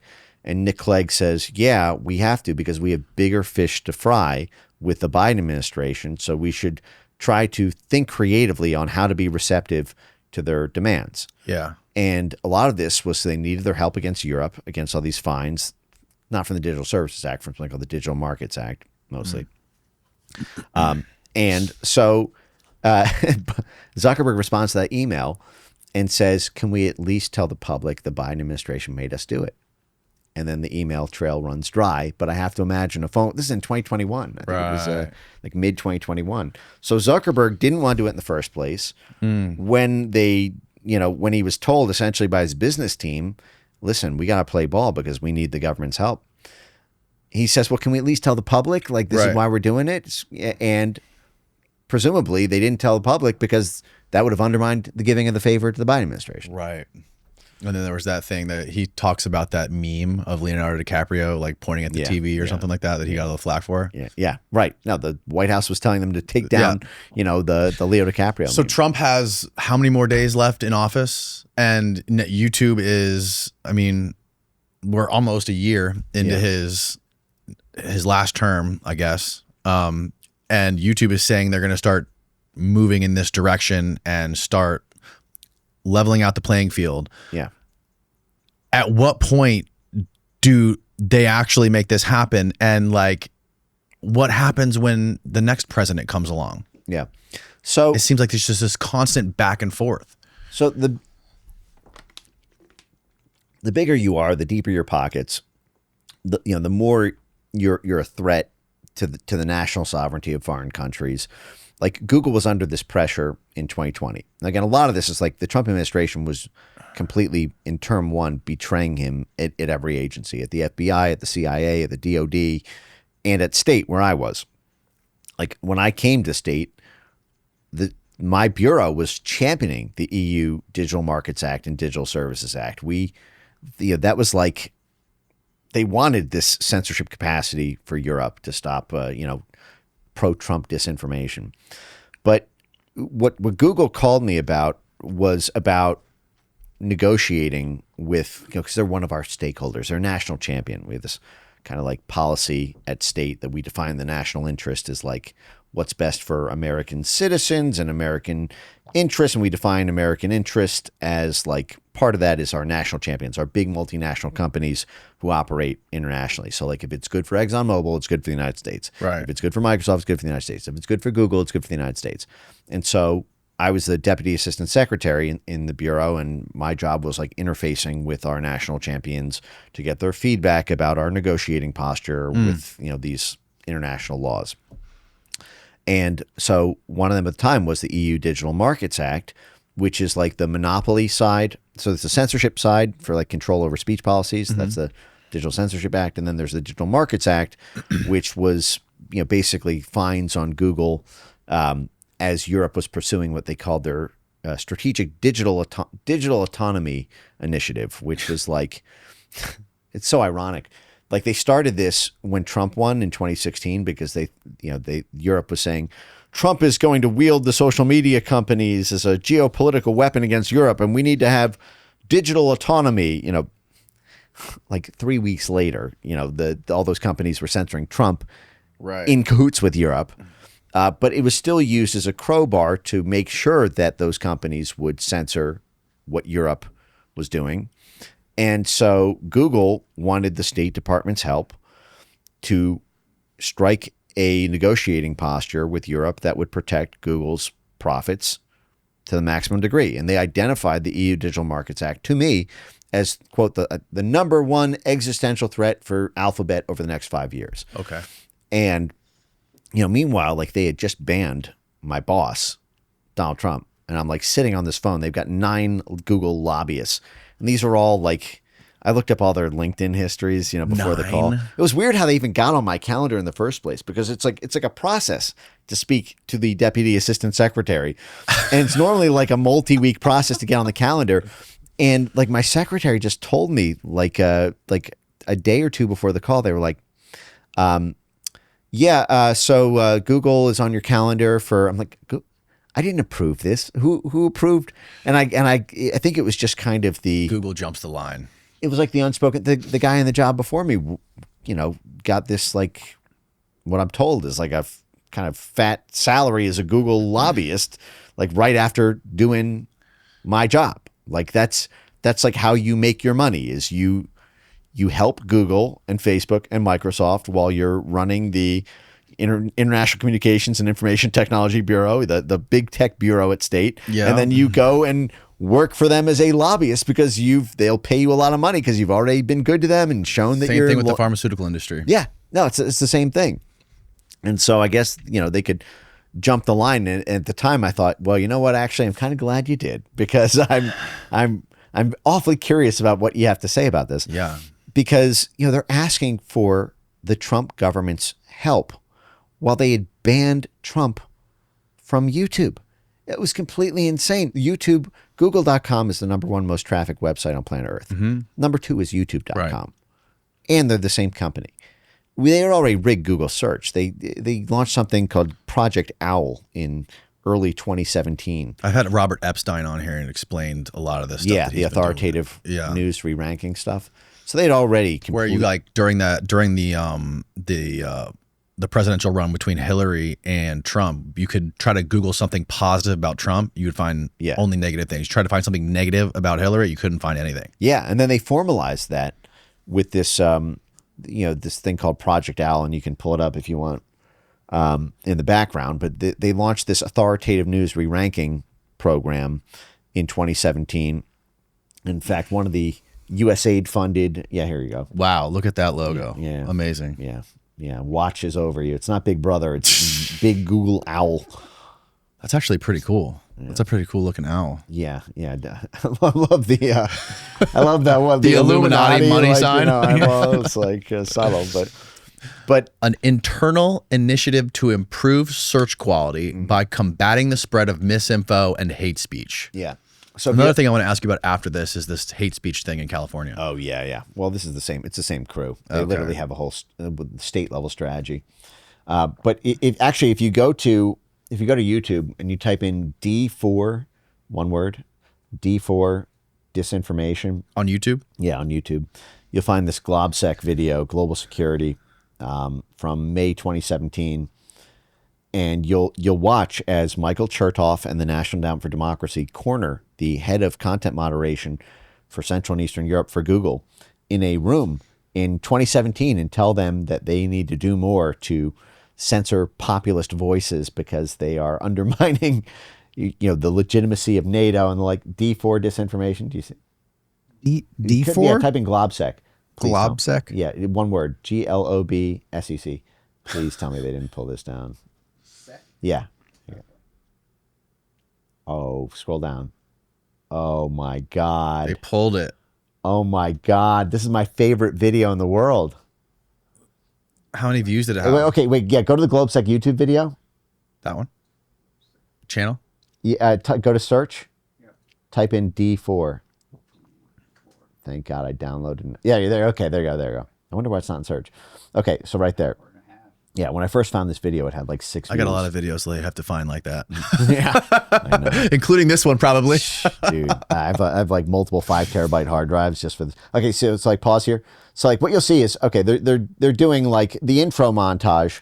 By the way, GlobSec is funded by the State Department and USAID, the host of this. They're playing a montage of like, Hitler propaganda to JFK conspiracies to the election of Donald Trump. Okay. That's like what they're about to do here. It's like... But so scroll down. It says, so can democracy withstand the information revolution? So wow. And GlobSec, by the way, is one of the credentialed implementers of the EU Digital Censorship Act. So funded by USAID to administer Europe's censorship law. It's like think about it. Our tax dollars are paying for the implementation of a foreign government censorship law to censor our voices. And this is the group doing it. So click the more button. Let me just read you the description of this video. Social media are transforming the world in a much faster way than anyone could have predicted. Traditional media are being challenged by the plurality of internet news sources and social networks. More internet users are relying on the abundance of unfiltered alternative media that often spread fake news or propaganda. Yeah, of course, they don't spread propaganda at USAID and the U.S. State Department. Search engines and social media work with algorithms that personalize visible content, thus preventing exposure to differing views or reinforcing confirmation bias.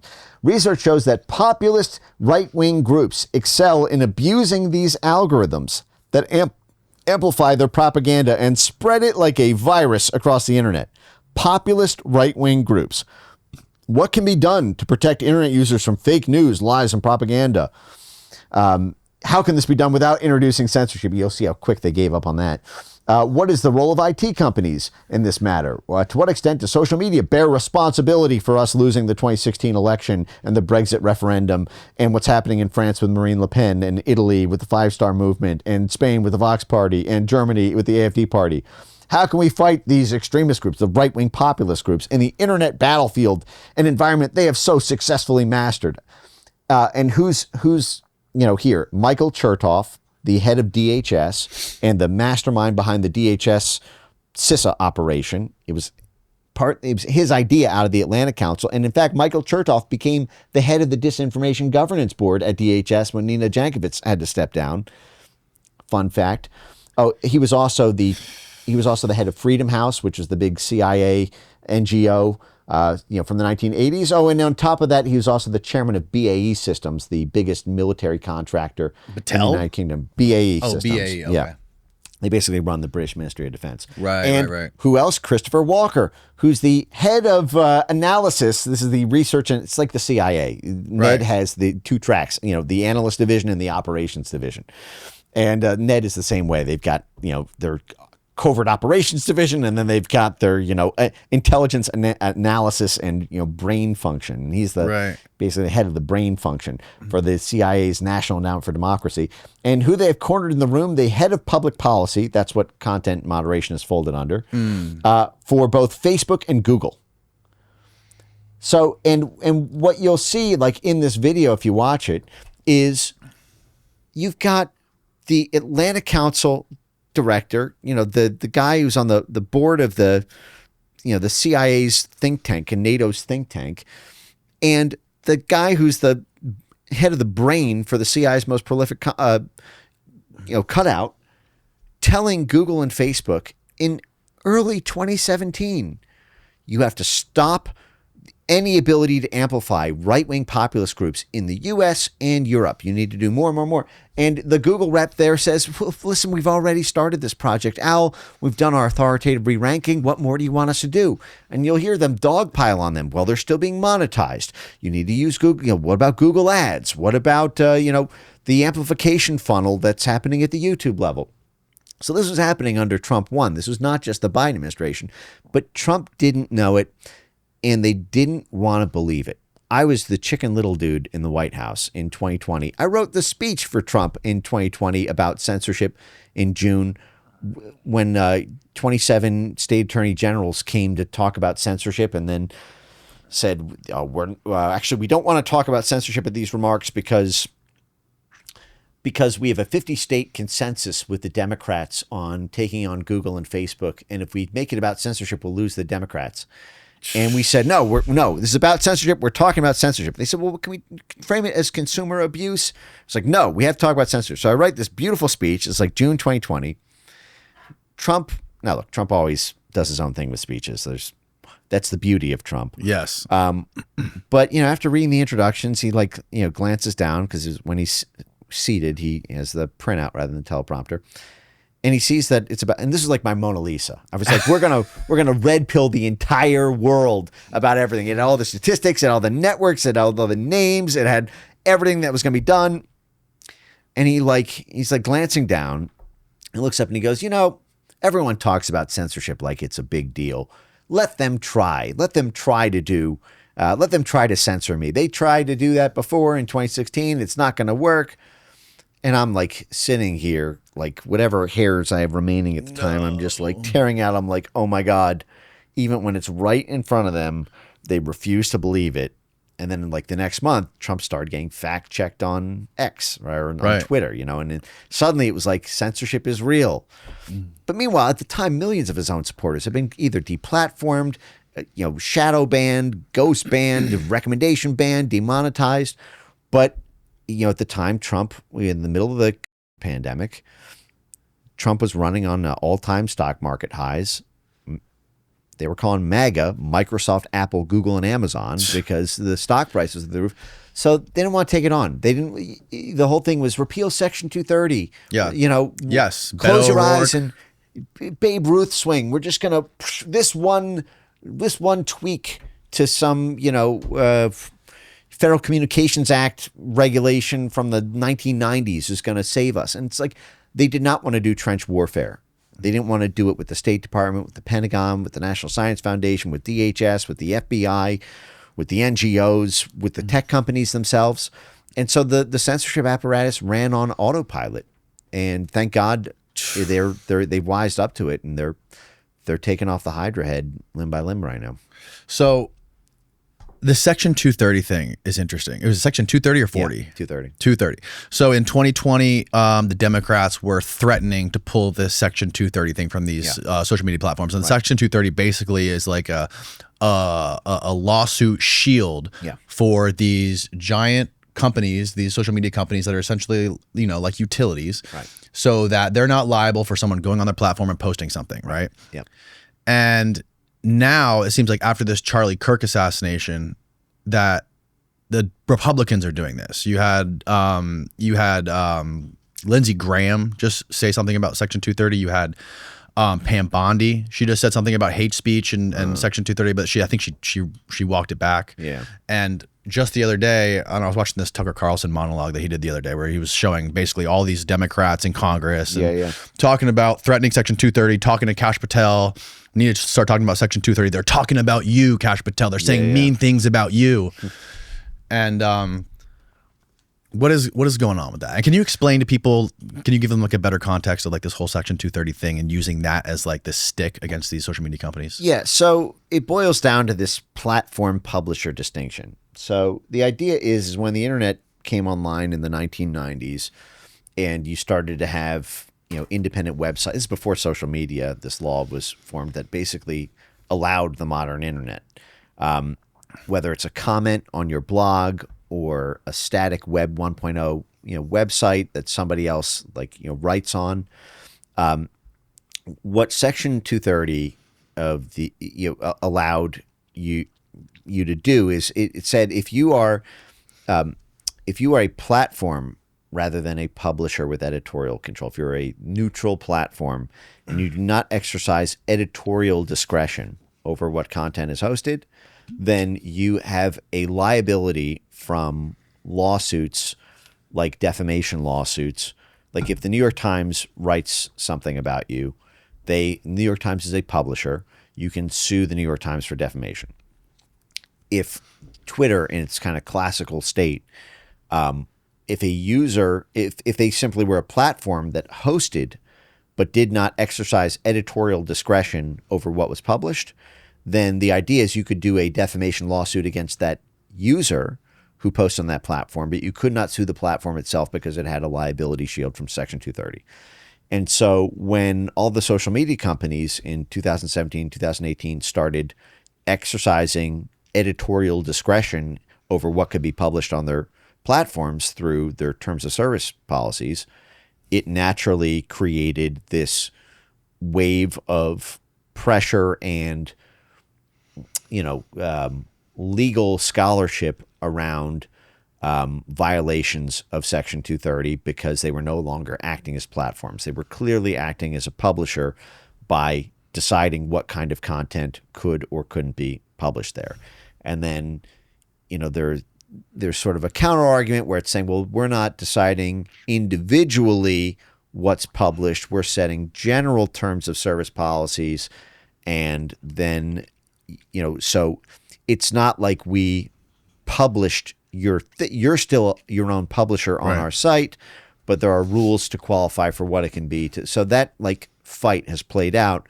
And if you just get rid of the Section 230 entirely, all you're going to be left with is, YouTube and Facebook, because nobody else can, like Gab, for example, or like BitChute or Odyssey, or smaller platforms will not be able to comply. Right. They'll be bankrupted very quickly. Right.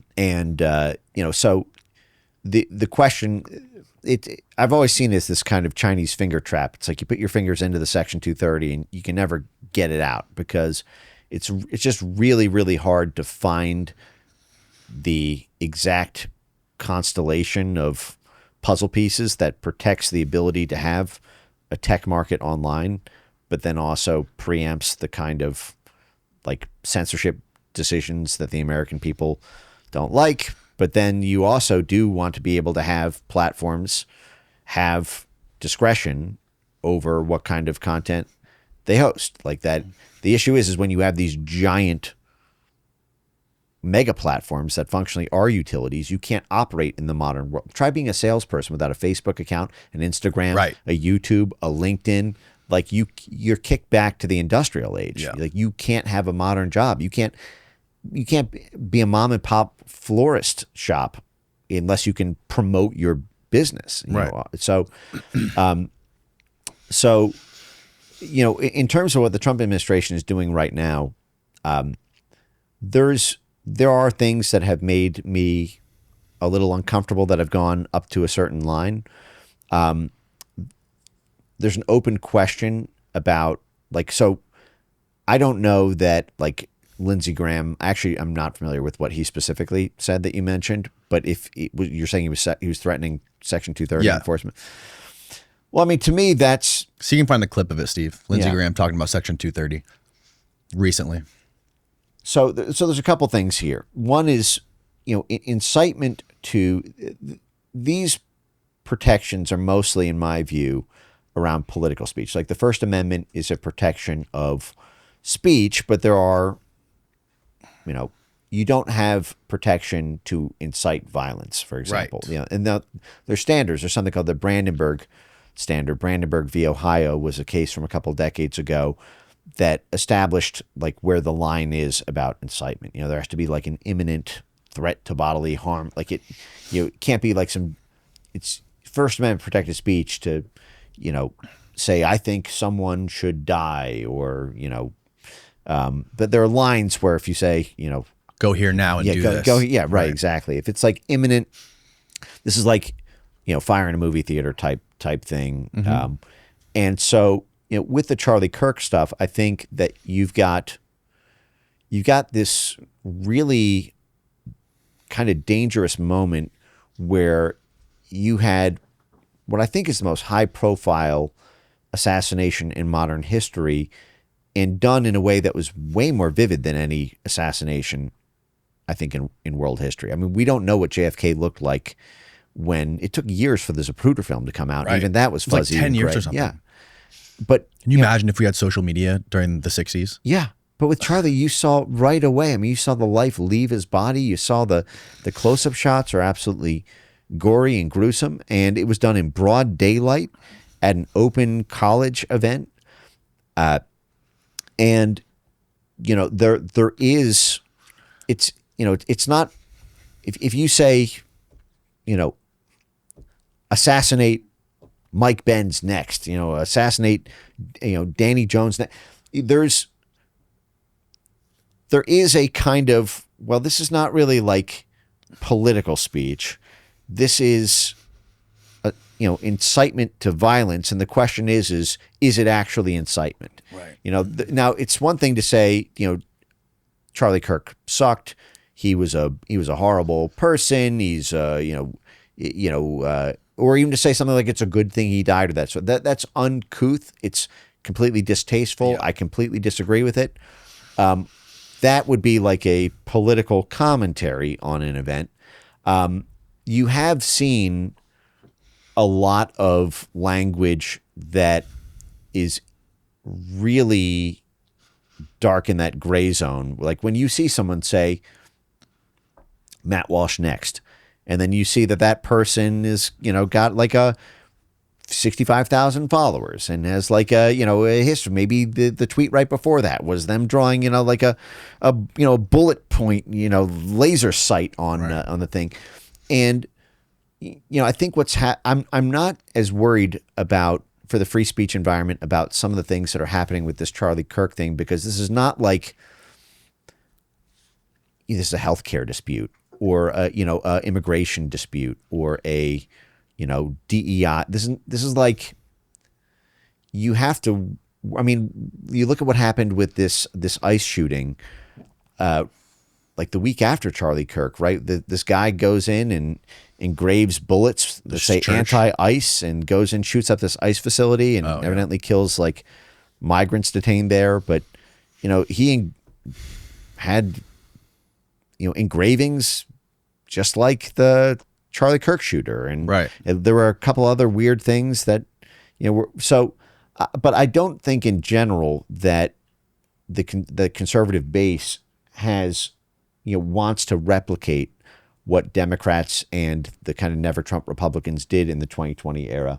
Mm-hmm. There isn't, the only thing that I've seen that comes close to that line so far, because if Lindsey Graham says that, there were so many times that was said by Republicans during Russiagate. Mm. You had the Republican-controlled House Intelligence Committee, threatening Section 230 against that. This is one of the reasons that it went this far with censorship, because the Democrats were calling for censorship, but the Republicans who were in control of Congress at the time were all like these neocon Republican types who were all part of this like Russiagate blob, and they wanted a crackdown on Russian disinformation too, and they were threatening Section 230 alongside Donald Trump. But I think when Pam Bondi made that statement about hate speech, she quickly ran into the ire of the base over that, and she issued, I think, what was intended to be a clarification, where she said, "Oh, I meant hate speech that crosses the line into incitement to violence." And so, I think that was an attempt to say, like, because a lot of these people, their regular jobs, they're not fluid with the language and the distinctions. Her job is running the Justice Department. She doesn't have like a bachelor's in disinformation studies and this sort of thing. And so I think she probably just grabbed the nearest available term for, speech that we will take action against. But obviously we don't want action just on, we want to copy Europe style hate speech laws. But obviously if you have incitement to violence, you don't need hate speech first. But so I think that she did try to correct that to make it synchronize with free speech principles. There is this question about whether or not the FCC applied pressure around the Jimmy Kimmel thing. Nexstar. Yeah, but I don't actually know what the underlying facts on the ground were about what the FCC actually did in that case. I know there were allegations that there was pressure to potentially hold up like a merger. At the end of the day, it lasted a week, and even Sinclair is back on, with Kimmel. So I think that every movement is prone to passions. The question is whether they become institutionalized. In the heat of something like, your top leader, Charlie Kirk, it's the biggest boots on the ground operation in the entire GOP. And you knew him, right? I knew him. He reached out to, I had less than 5,000 followers when Charlie Kirk reached out to me. I just started my X account in December 2022. I started like December 9th. In like 2 or 3 weeks, he reached out to me and was like, hey, I like what you're doing. This is really interesting. Can you come on my show and tell my audience? This is before Fox and, mainstream media and Tucker and Rogan, all this. Like he really early on, and he managed to cultivate young talent everywhere. And I had no doubt he was going to be president of the United States one day. If he was 35, I could see him as J.D. Vance's VP in 2028. But when you see that, there's going to be passions, especially when, everybody who does public speaking had to completely reevaluate their entire security situation in light of that. I got a million phone calls about that. I know that people like Tim Pool canceled events, and because if there's not a severe federal enforcement effort to neutralize that, and these groups like Antifa have gotten away with this forever. They got away with this under Trump 1. They got away with it on Inauguration Day. And that the local DAs are going to let these people off. These Soros DAs, it's a factory. They get the legal bills paid for by the National Lawyers Guild. The Soros prosecutors let them off. And so it's like half the country becomes a no-go zone. Right. So, so I think in that moment, there was a kind of passionate search for, we don't want copycat killers. We don't want people who are going to get the glory of killing, the next, big conservative voice. But I think that where we've settled, within 2 weeks' time, is you don't really see calls for censorship. What you see is people voting with their feet. You see people, canceling subscriptions to things, and you see, people trying to, vote with their dollars. But all in all, I think it was actually a very restrained response. Yeah. So what was the context of this, Steve? Is this a clip, or is this, did you find the actual clip, or is this just like a summary of the context of it? This is section. So he says this is taken out of the video. Section 2. How long is the video? 8 minutes. Yeah. So he says Section 230 needs to be repealed. He said, if you're mad at social media companies that radicalize our nation, you should be mad. Well, so, again, just my thoughts on this is this is saying, the Alpha Centauri should have a green energy program. It's like, okay, right. When are we going to Alpha Centauri? Right. Nothing's going to happen on Section 230. I exist because everyone focused on Section 230. I was the person in Trump 1 telling everybody, stop tweeting repeal Section 230. It is the ultimate Chinese finger trap. It's a dead end. It's not going anywhere. You just don't want to have to stare into the sun and confront the enormity of what you're up against. You need the trench warfare against the government agencies, the NGOs, the for-profit censorship mercenary firms, the rapid response units, the international side of this with the foreign governments, the tech companies themselves. They wanted an easy way out. And so they kept striking out on a home run swing. And so when I see this is all bark, no bite, and not a very loud bark at that. Right. Now, this law that's passed the state legislature in California is like it's a hate speech law for social media companies. Yeah. And I think Gavin Newsom has like another week or so to sign it, and then it would go into effect in 2027. Yeah. Yeah, this has been a long time coming. They've been working on this strategy for a couple of years now. So, in fact, there's a great Norm. If you pull up, go to Norm Eisen Democracy Playbook 2025. Let's take a pause right there. I got to take a leak real quick. Yeah. We'll be right back. So, yeah, we're talking about these state laws and what's happening. Right.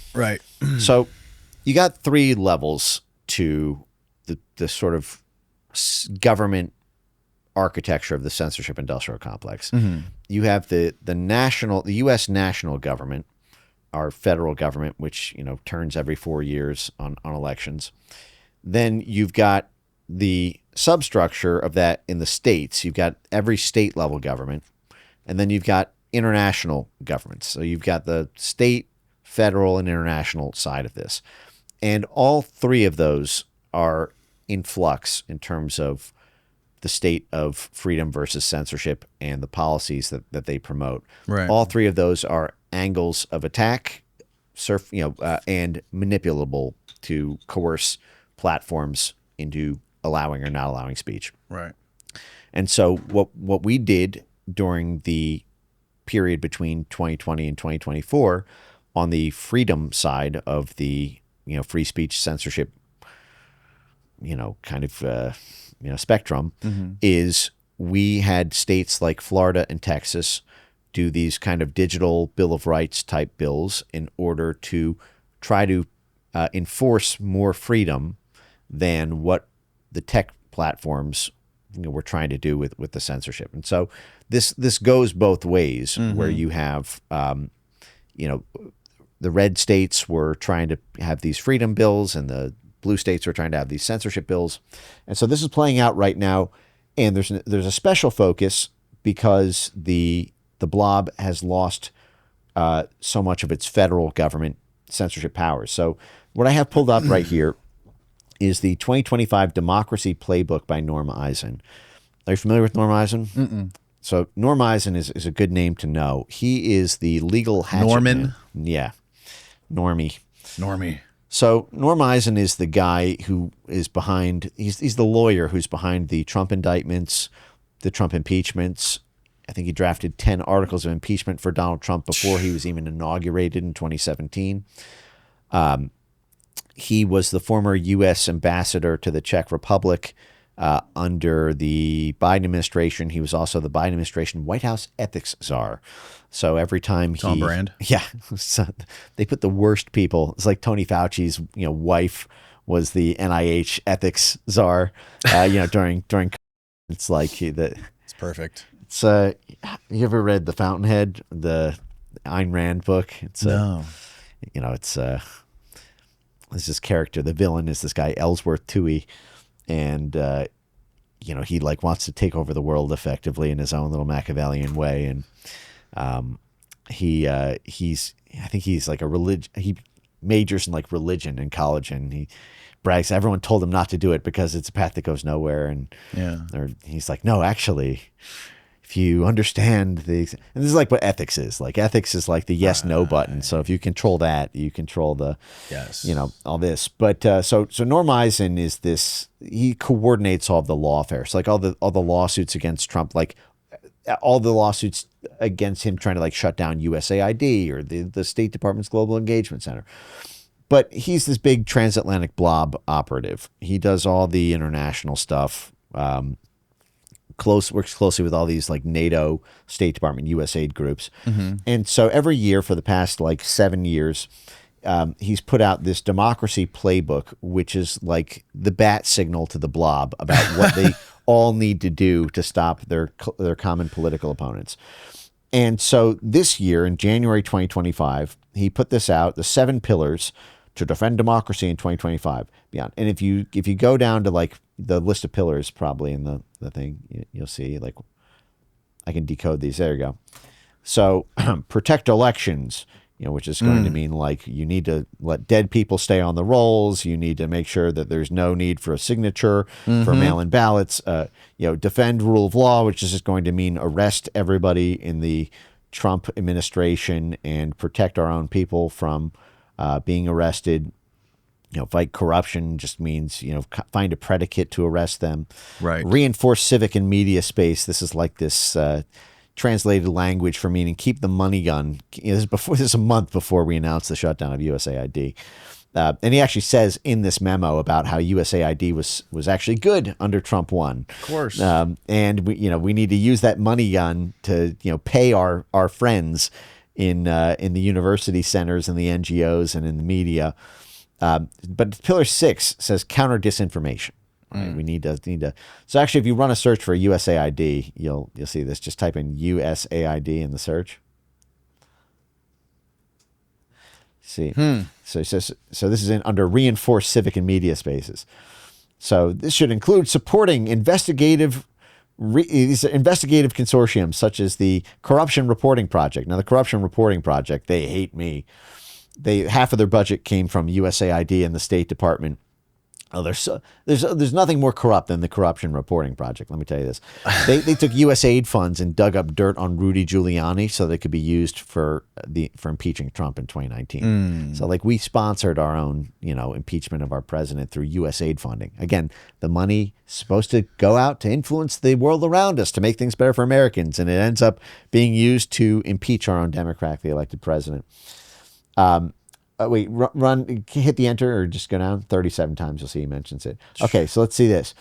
So this is on the countering disinformation. It says at the user level, social media companies should prioritize digital media literacy. That means media literacy means if you read the wrong media sources, you are media illiterate. You need to get your mind right. So Newsguard bills itself as a media literacy company now, and getting schools to not allow your YouTube videos to be played for students on public Wi-Fi, lest they become media illiterate because they're reading the wrong sources.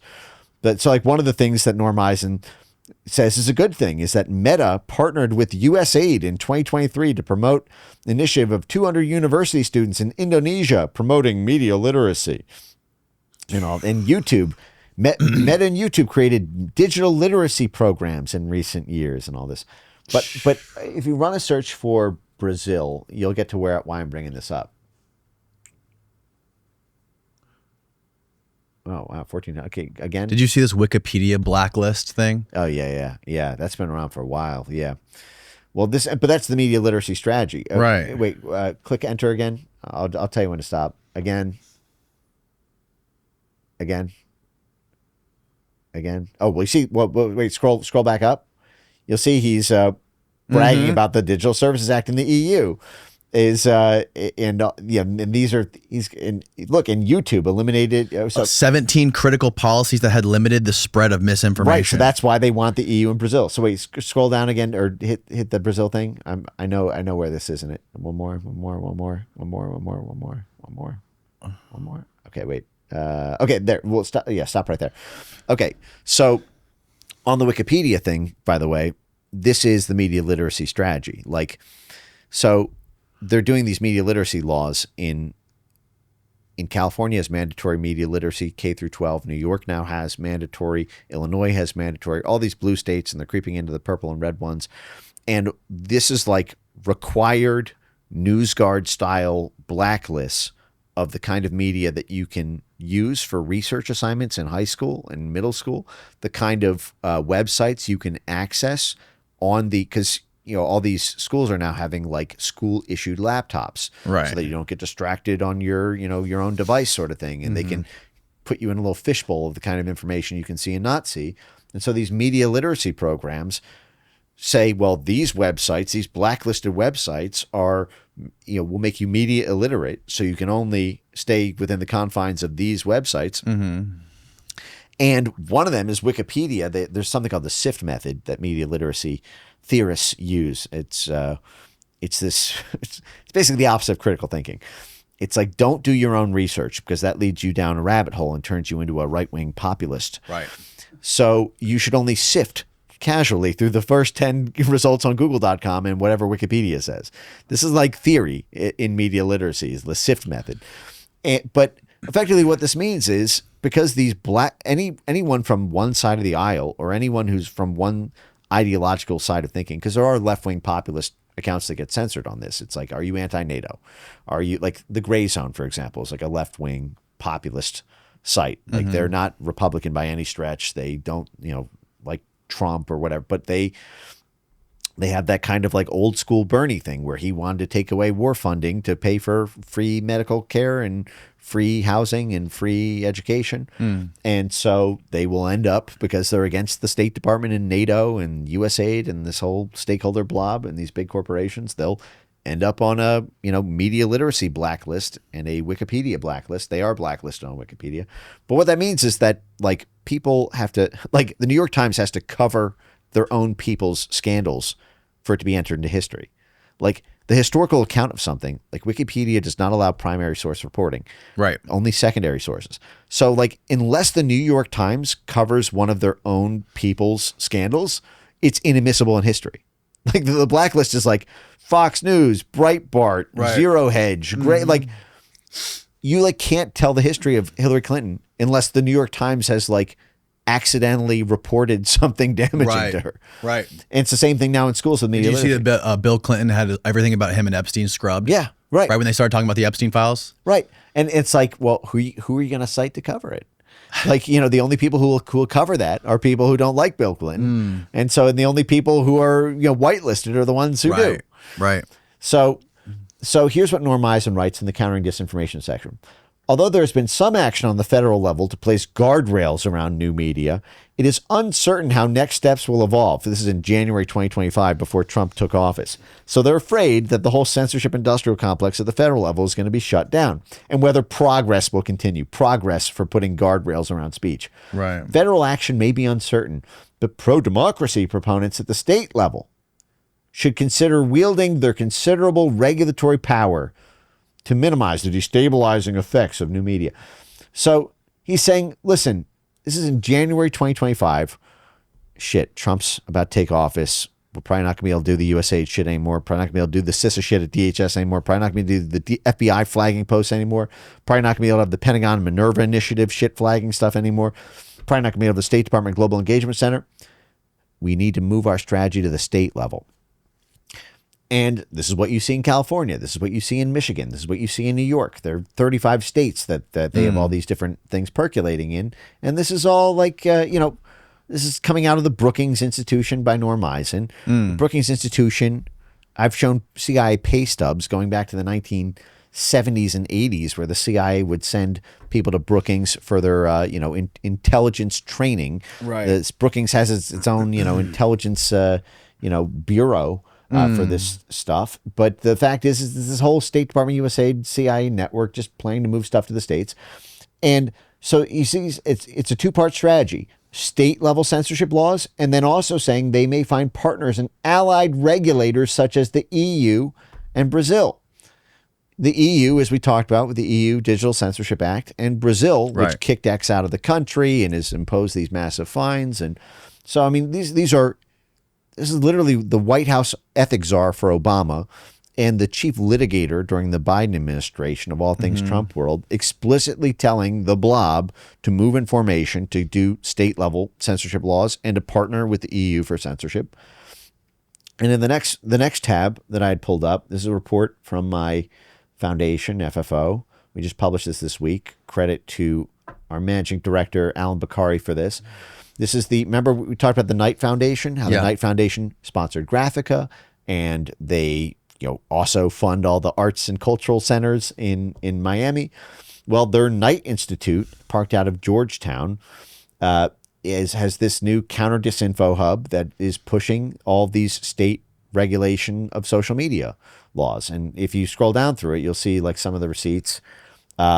Like $107 million that they've spent on doing disinformation work, funding the NGOs, funding the censorship university centers, through all this. And if you just run you'll see like who's on there. It's James Baker. If you remember this, the former, what was it? General counsel or deputy general counsel for the FBI during the Twitter files, and then he moved over to the content moderation lawyer team to censor the Hunter Biden laptop story. He's still around getting paid by the Knight Foundation for censorship work, just like he was paid for censor in the Knight in the Twitter files. But if you just Control F for the word state, you'll see that this Knight Foundation supergroup, which is doling out $100 million in grants to sponsor this kind of regulation. See that 35, they're promoting 35 different bills in 75 state bills to all punish social media companies for allowing algorithms that have that allow basically counter blob speech. And then we clipped all these videos. It's crazy because it seems like we have like 30 minutes left. There's a couple things I want to cover, so I kind of want to do like some rapid fire. Not really rapid fire, but I want to ask a couple things before we wrap up. First of all, it seems like in general, there's like this whole censorship thing is just to protect the people in power. It doesn't even, it's like it's gift wrapped in this fake narrative that's to protect us from each other, right? But it's really only to protect the people in power so they can continue to pillage and plunder the world without us knowing it and keep us fighting. I mean, in a way, it's even sicker than that. It's not even to protect the people in power. It's to protect the sponsors of the people in power. Right. Like every single one of these. Well, it was obvious when the guy, I forget the guy's name, and the congressman that was talking to Kash Patel, and he said to him when he was talking about 230, he said, "They're talking about your personal life, Kash Patel." Like that's you're saying the quiet part out loud. You're trying to tell this guy that he needs to worry about it because, I mean, that's the whole point. That comes with the territory of being a public figure, is being scrutinized and having conspiracy theories come up about you, and people talk about you. Right. No, and if there was action at the Trump executive branch level against that, I would be the first person in line to say that's wrong. And you have seen that, like Michael Schellenberger and others have also, published about getting close to the line a couple times on the Trump admin stuff. Yeah. But it is, that worries me too when I see that. But I also think you have this kind of passion flare up, and it's a different thing from creating what the Biden administration was doing is they were just creating bureaus in every, DHS had a formal Office of Mis, Dis, and Malinformation. They formalized it. It was called MDM, an Office of Mis, Dis, and Malinformation. They formalized it. They institutionalized it. This was not like a random person's, remark. It wasn't like a Pam Bondi offhand remark. Right. It wasn't like in fact, if you stay on the Foundation website, if you go to foundationforfreedomonline.com, and then you go to the search and you just type in White House, I'll show you how formalized this was. Yeah, right there. Yeah. Just go to the main page. Yep. And then hit the search button. Just type in White House.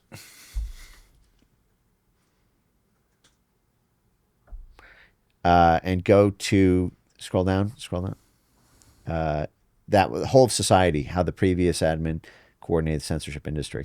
So if you and scroll down a little bit here, so what you'll see here is the White House formally created a 26 government agency interagency working group on information integrity on social media. Information integrity is like media literacy. It's one of these, when the word disinformation starts getting scandalized, information integrity means all of the world can be segregated into two groups: high integrity information and low integrity information. Right.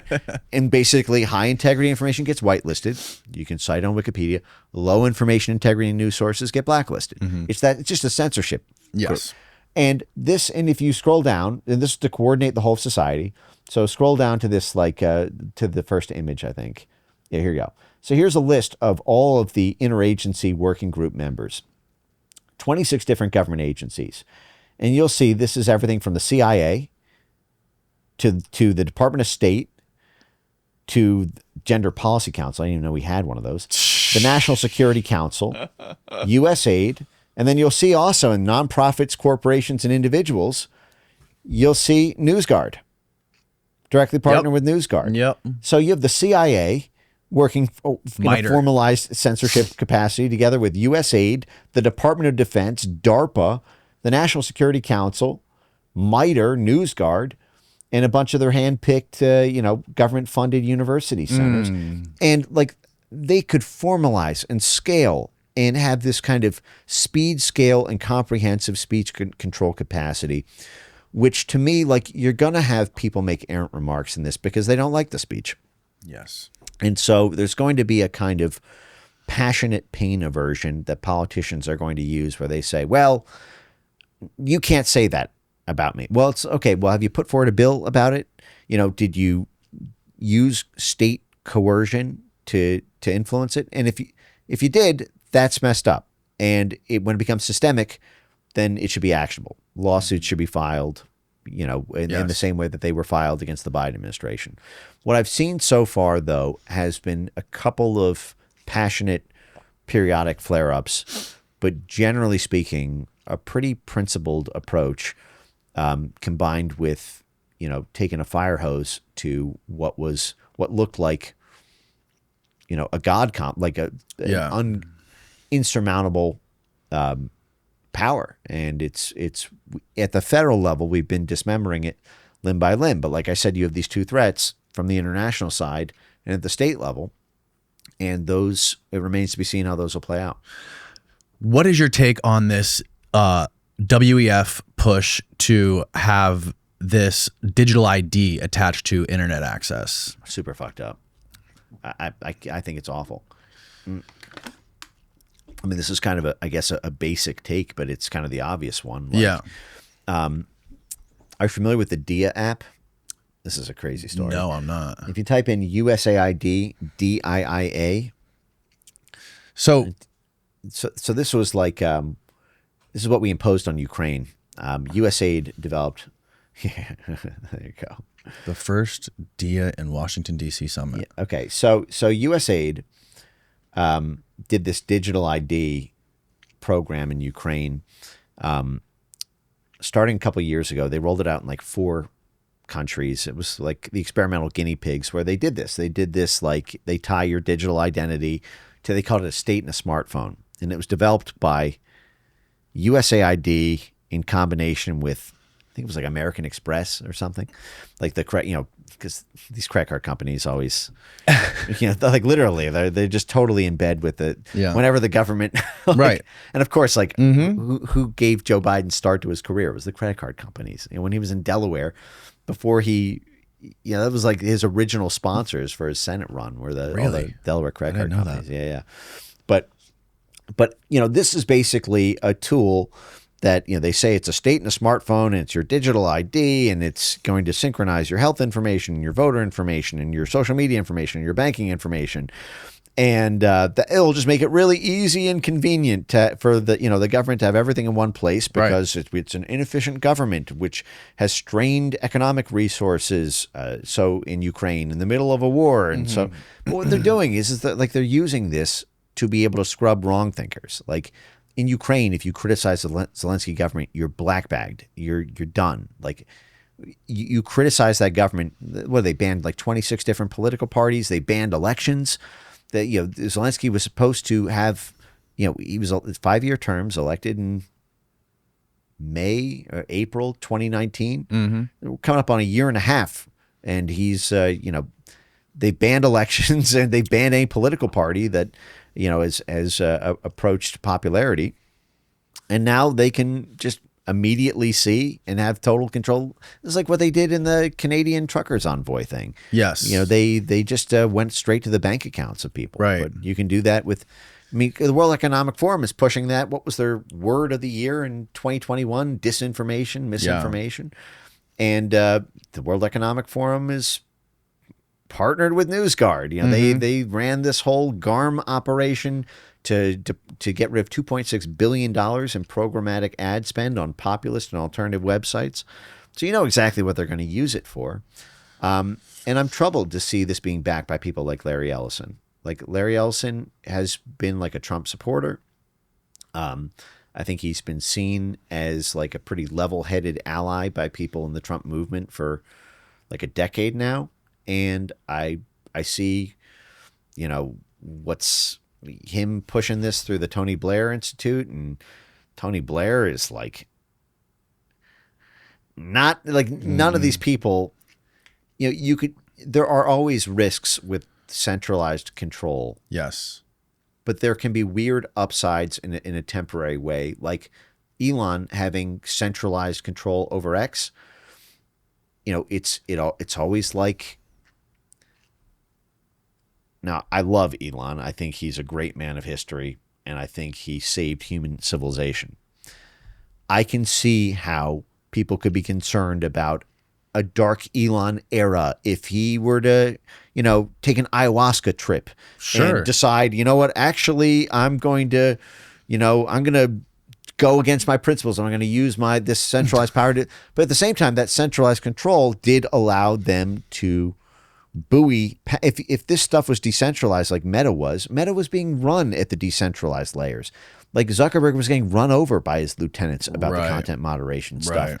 And also, so like not everybody wanted to go down with the ship, you know, but with this, you know, digital ID thing, that is the scary part of it to me. Is it would be one thing if it was the World Economic Forum and you could be like, listen, this is why I've said for a decade now in this, that like the main threat on cleaning up the censorship industrial complex has not come from like Democrats pushing censorship.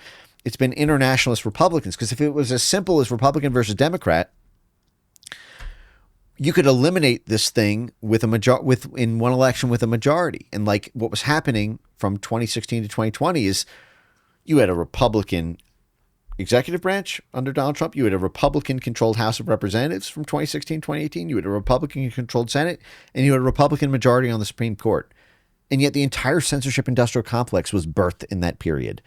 And you had this Lindsey Graham, you know, coalition in the Republicans who were pushing the Russiagate stuff. They wanted maximum pressure on. They didn't like Trump's foreign policy, and Trump required them to fend off Mueller at the FBI, to fend off an impeachment vote, to get a budget passed, and so they could threaten to defect to the Democrats and get a majority over populist Republicans.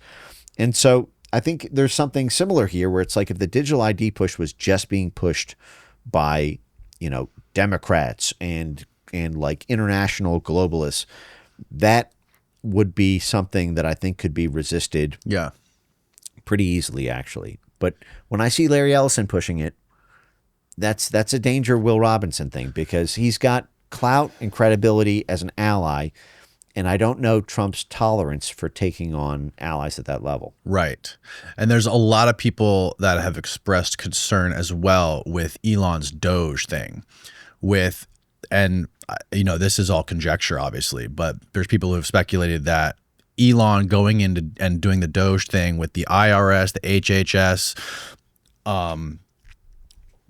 and all these organizations, that if he could be going in there and sucking out all the user data, simultaneously being partnered with Palantir AI, and then Kristi Noem pushing this, what was it, the Real ID stuff? Yeah.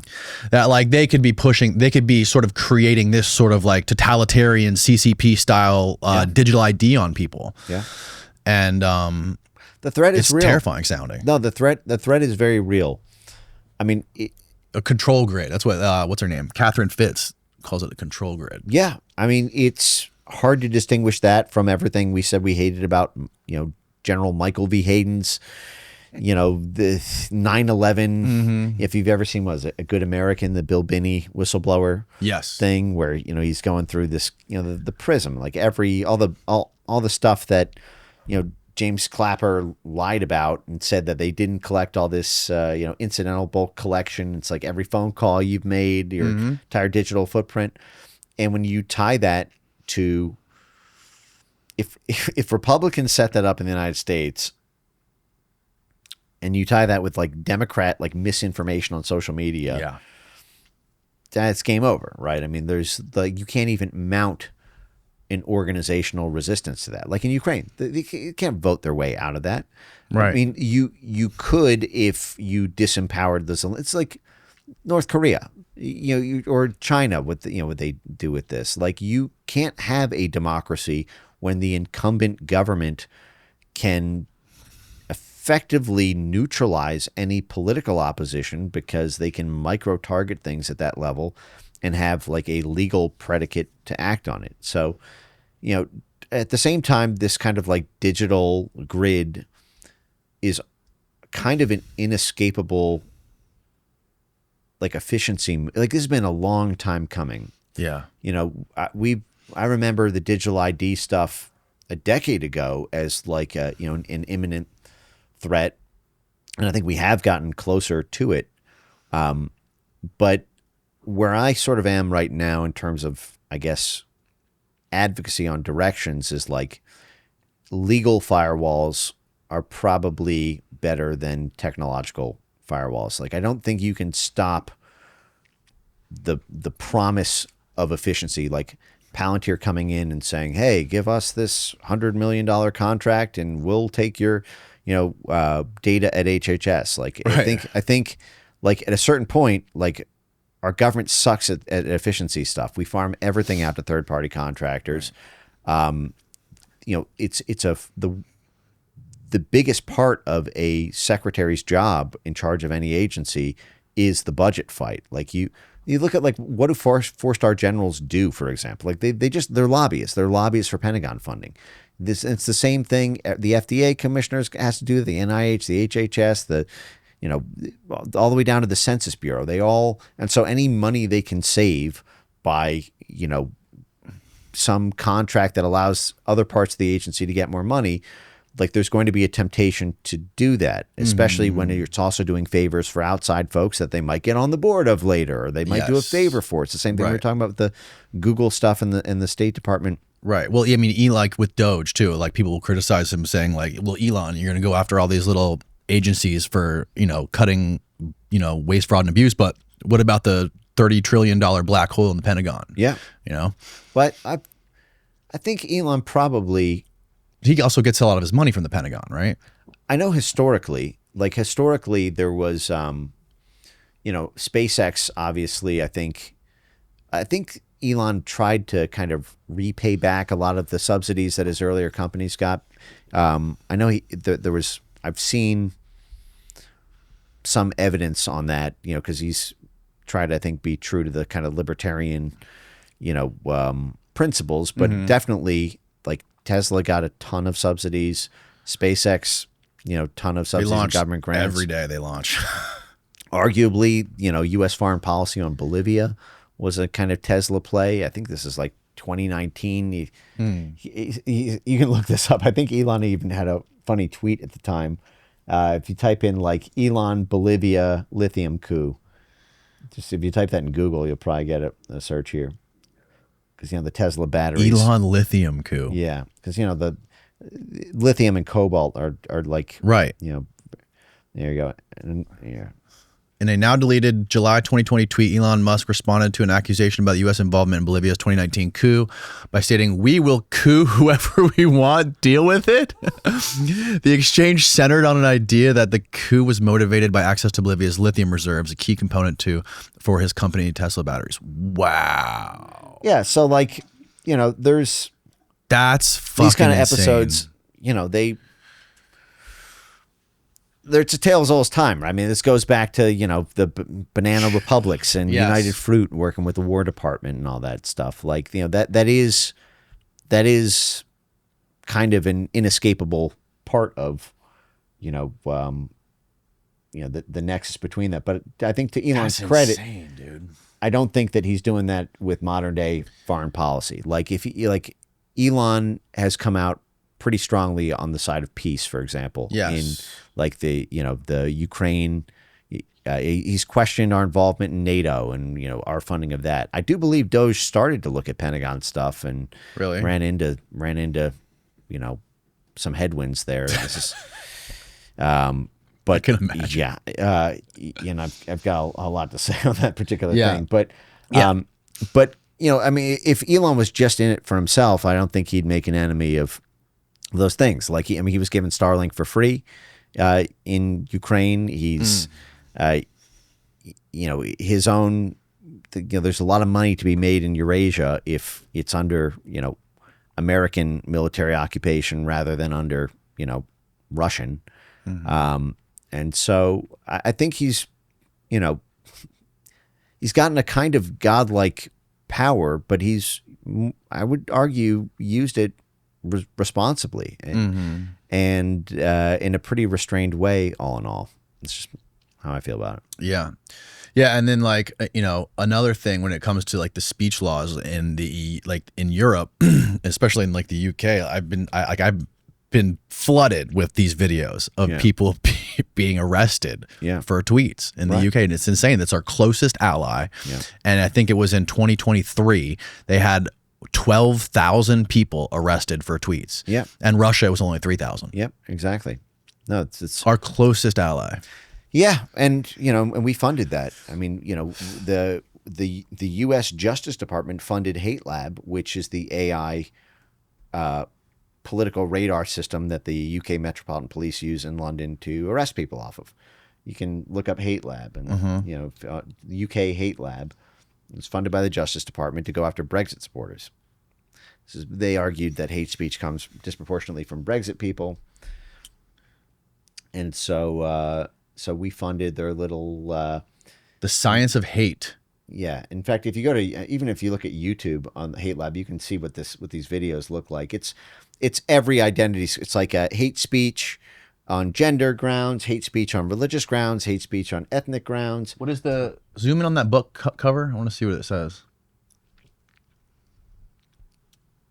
How prejudice becomes hate and what we can do to stop it. It has nothing to do with that, though. Oh, okay. This is their cover, but it's just going after like pro-Brexit, pro-Reform Party. Like, go to YouTube and type in like Hate Lab. I actually featured them I did a 2018 documentary. This is 7 years ago now. Type in Brexit in search. No, in that search, yeah. Brexit. Brexit. Yeah. Okay. Scroll down. I'm looking at all the videos that mention Brexit here. Wow. And the thing, but if you scroll down.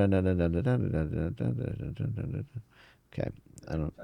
No, you it didn't. might not be on YouTube. I forget where I pulled the video from, but basically, even if you just go back to their website, you'll see like what I'm getting at here. Like, what they do is they do real-time heat maps of like every tweet in the UK, and they run it through these machine learning trained filters. They have all the keywords associated with like the Brexit movement. Oh, here we go. Like, here you go. The effect of Brexit on the disrupting networks of hate and, all this stuff. And what they do is, so every tweet gets like a confidence score for whether it's hate speech, right? Yes. So like you could plug in like Shakespeare's to be or not to be.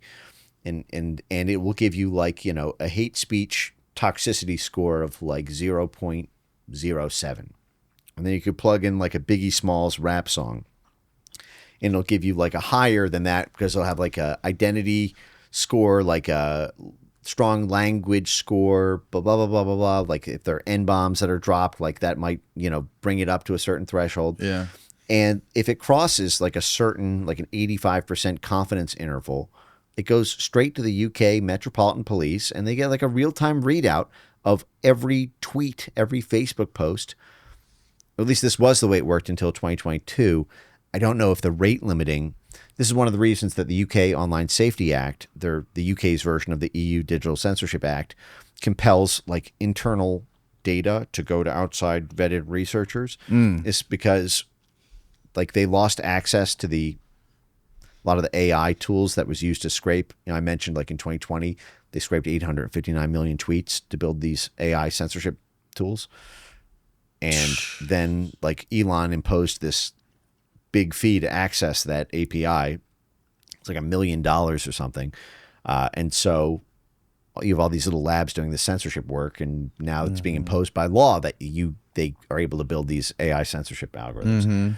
But that's like what's happening in the UK. It's a proxy attack on political actors who might depose the Blob's little candidate there. This Keir Starmer is a Blob creation. It's insane, man. And it's like you know, so much of it, the crazy thing is that it's like with the access to information on the internet, all of this stuff it's so visible to everyone, all the stuff that's going on, and it's being talked about more than ever now. Yeah. And it's like, if you want to find this information, you can find it, right? You can go to Mike Benz's Twitter page and freaking find all of this corruption that's going on.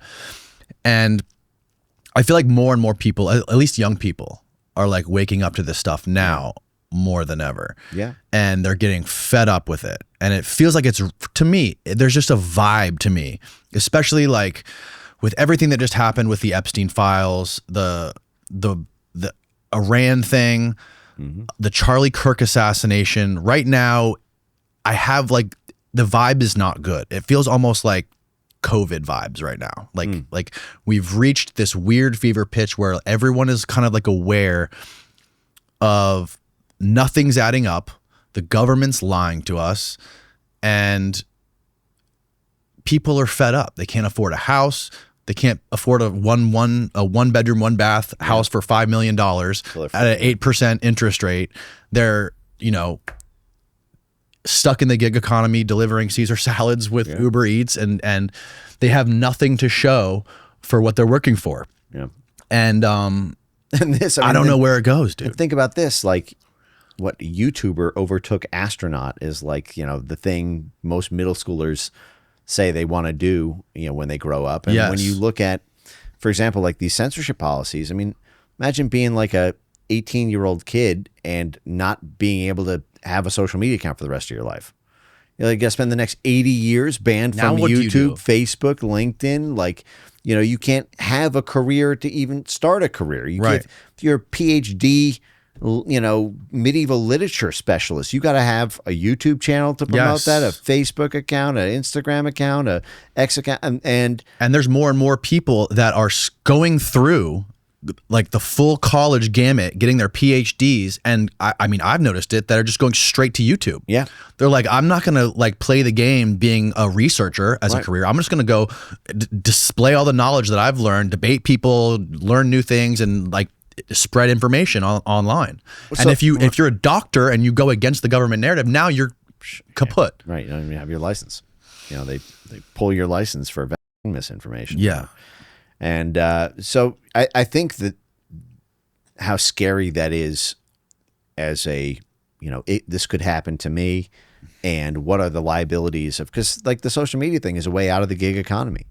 You have a lot of people who are like driving Ubers during the day or working like a service job, but like their side hustle is they're like trying to build up a social media channel so that they can support themselves and ultimately do that professionally. And like you see one of your friends gets banned for life because they said something about climate change or public vaccines or something. It's like, oh my God, I'm going to be financially assassinated over like one thing that's true anyway.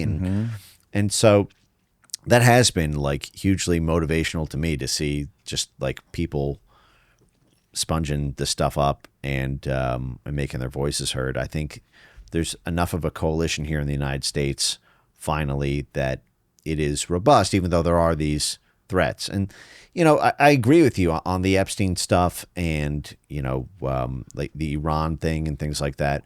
Like there's always going to be something though, you know, and I do think in general, like what president has actually fulfilled everything he ran on during his election? Yeah. None. Right. And I do get that. Like there is a level of perspective, like, you know, you've got like accounts that were banned for 5 years and now they're back on X and they're bigger than ever and they've got monetization abilities and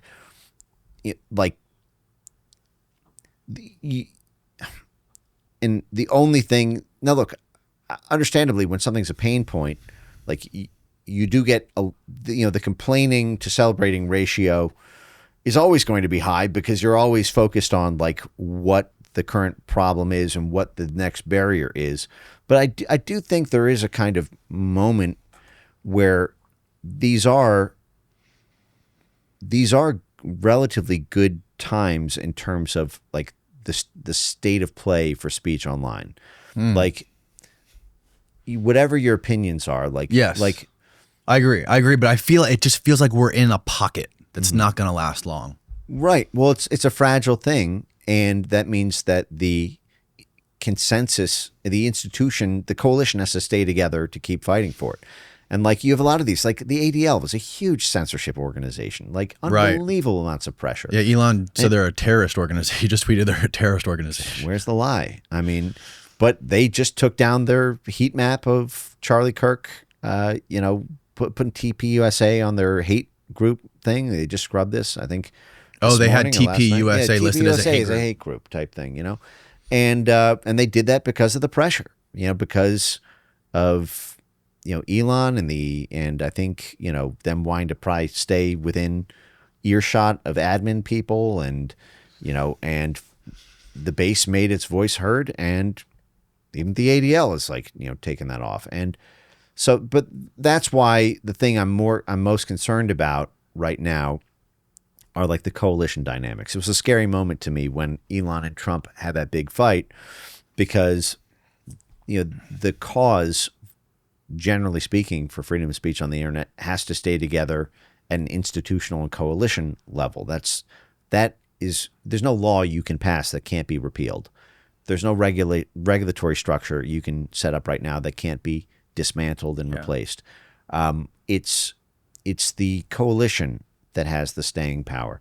So when I see things like Larry Ellison pushing the digital ID thing, that to me is a scarier threat, because that is from within the coalition and very difficult to reconcile with, because he came out and said, well, this is a good thing because people will be on their best behavior when they're surveyed 24/7 by, right. It's like, bro, okay, do we get a 24/7 look at you in your yacht? Right, exactly. No, dude, it's fucking terrifying, man. Well, listen, Mike, we're gonna have to do another one because I feel like there's so much more shit we could talk about. Yeah. So next time you're in Miami, maybe we'll try to make it happen. I'll link your X and your YouTube. Anything else we should link below? Kind of like an IG and a Rumble. Okay. Yep. We'll get that too. Yeah. And are you cool with doing a couple Patreon questions real quick? What time is it? We got time? Yeah, we got 15 minutes before you got to catch your flight. All right. That's all. Good night, folks.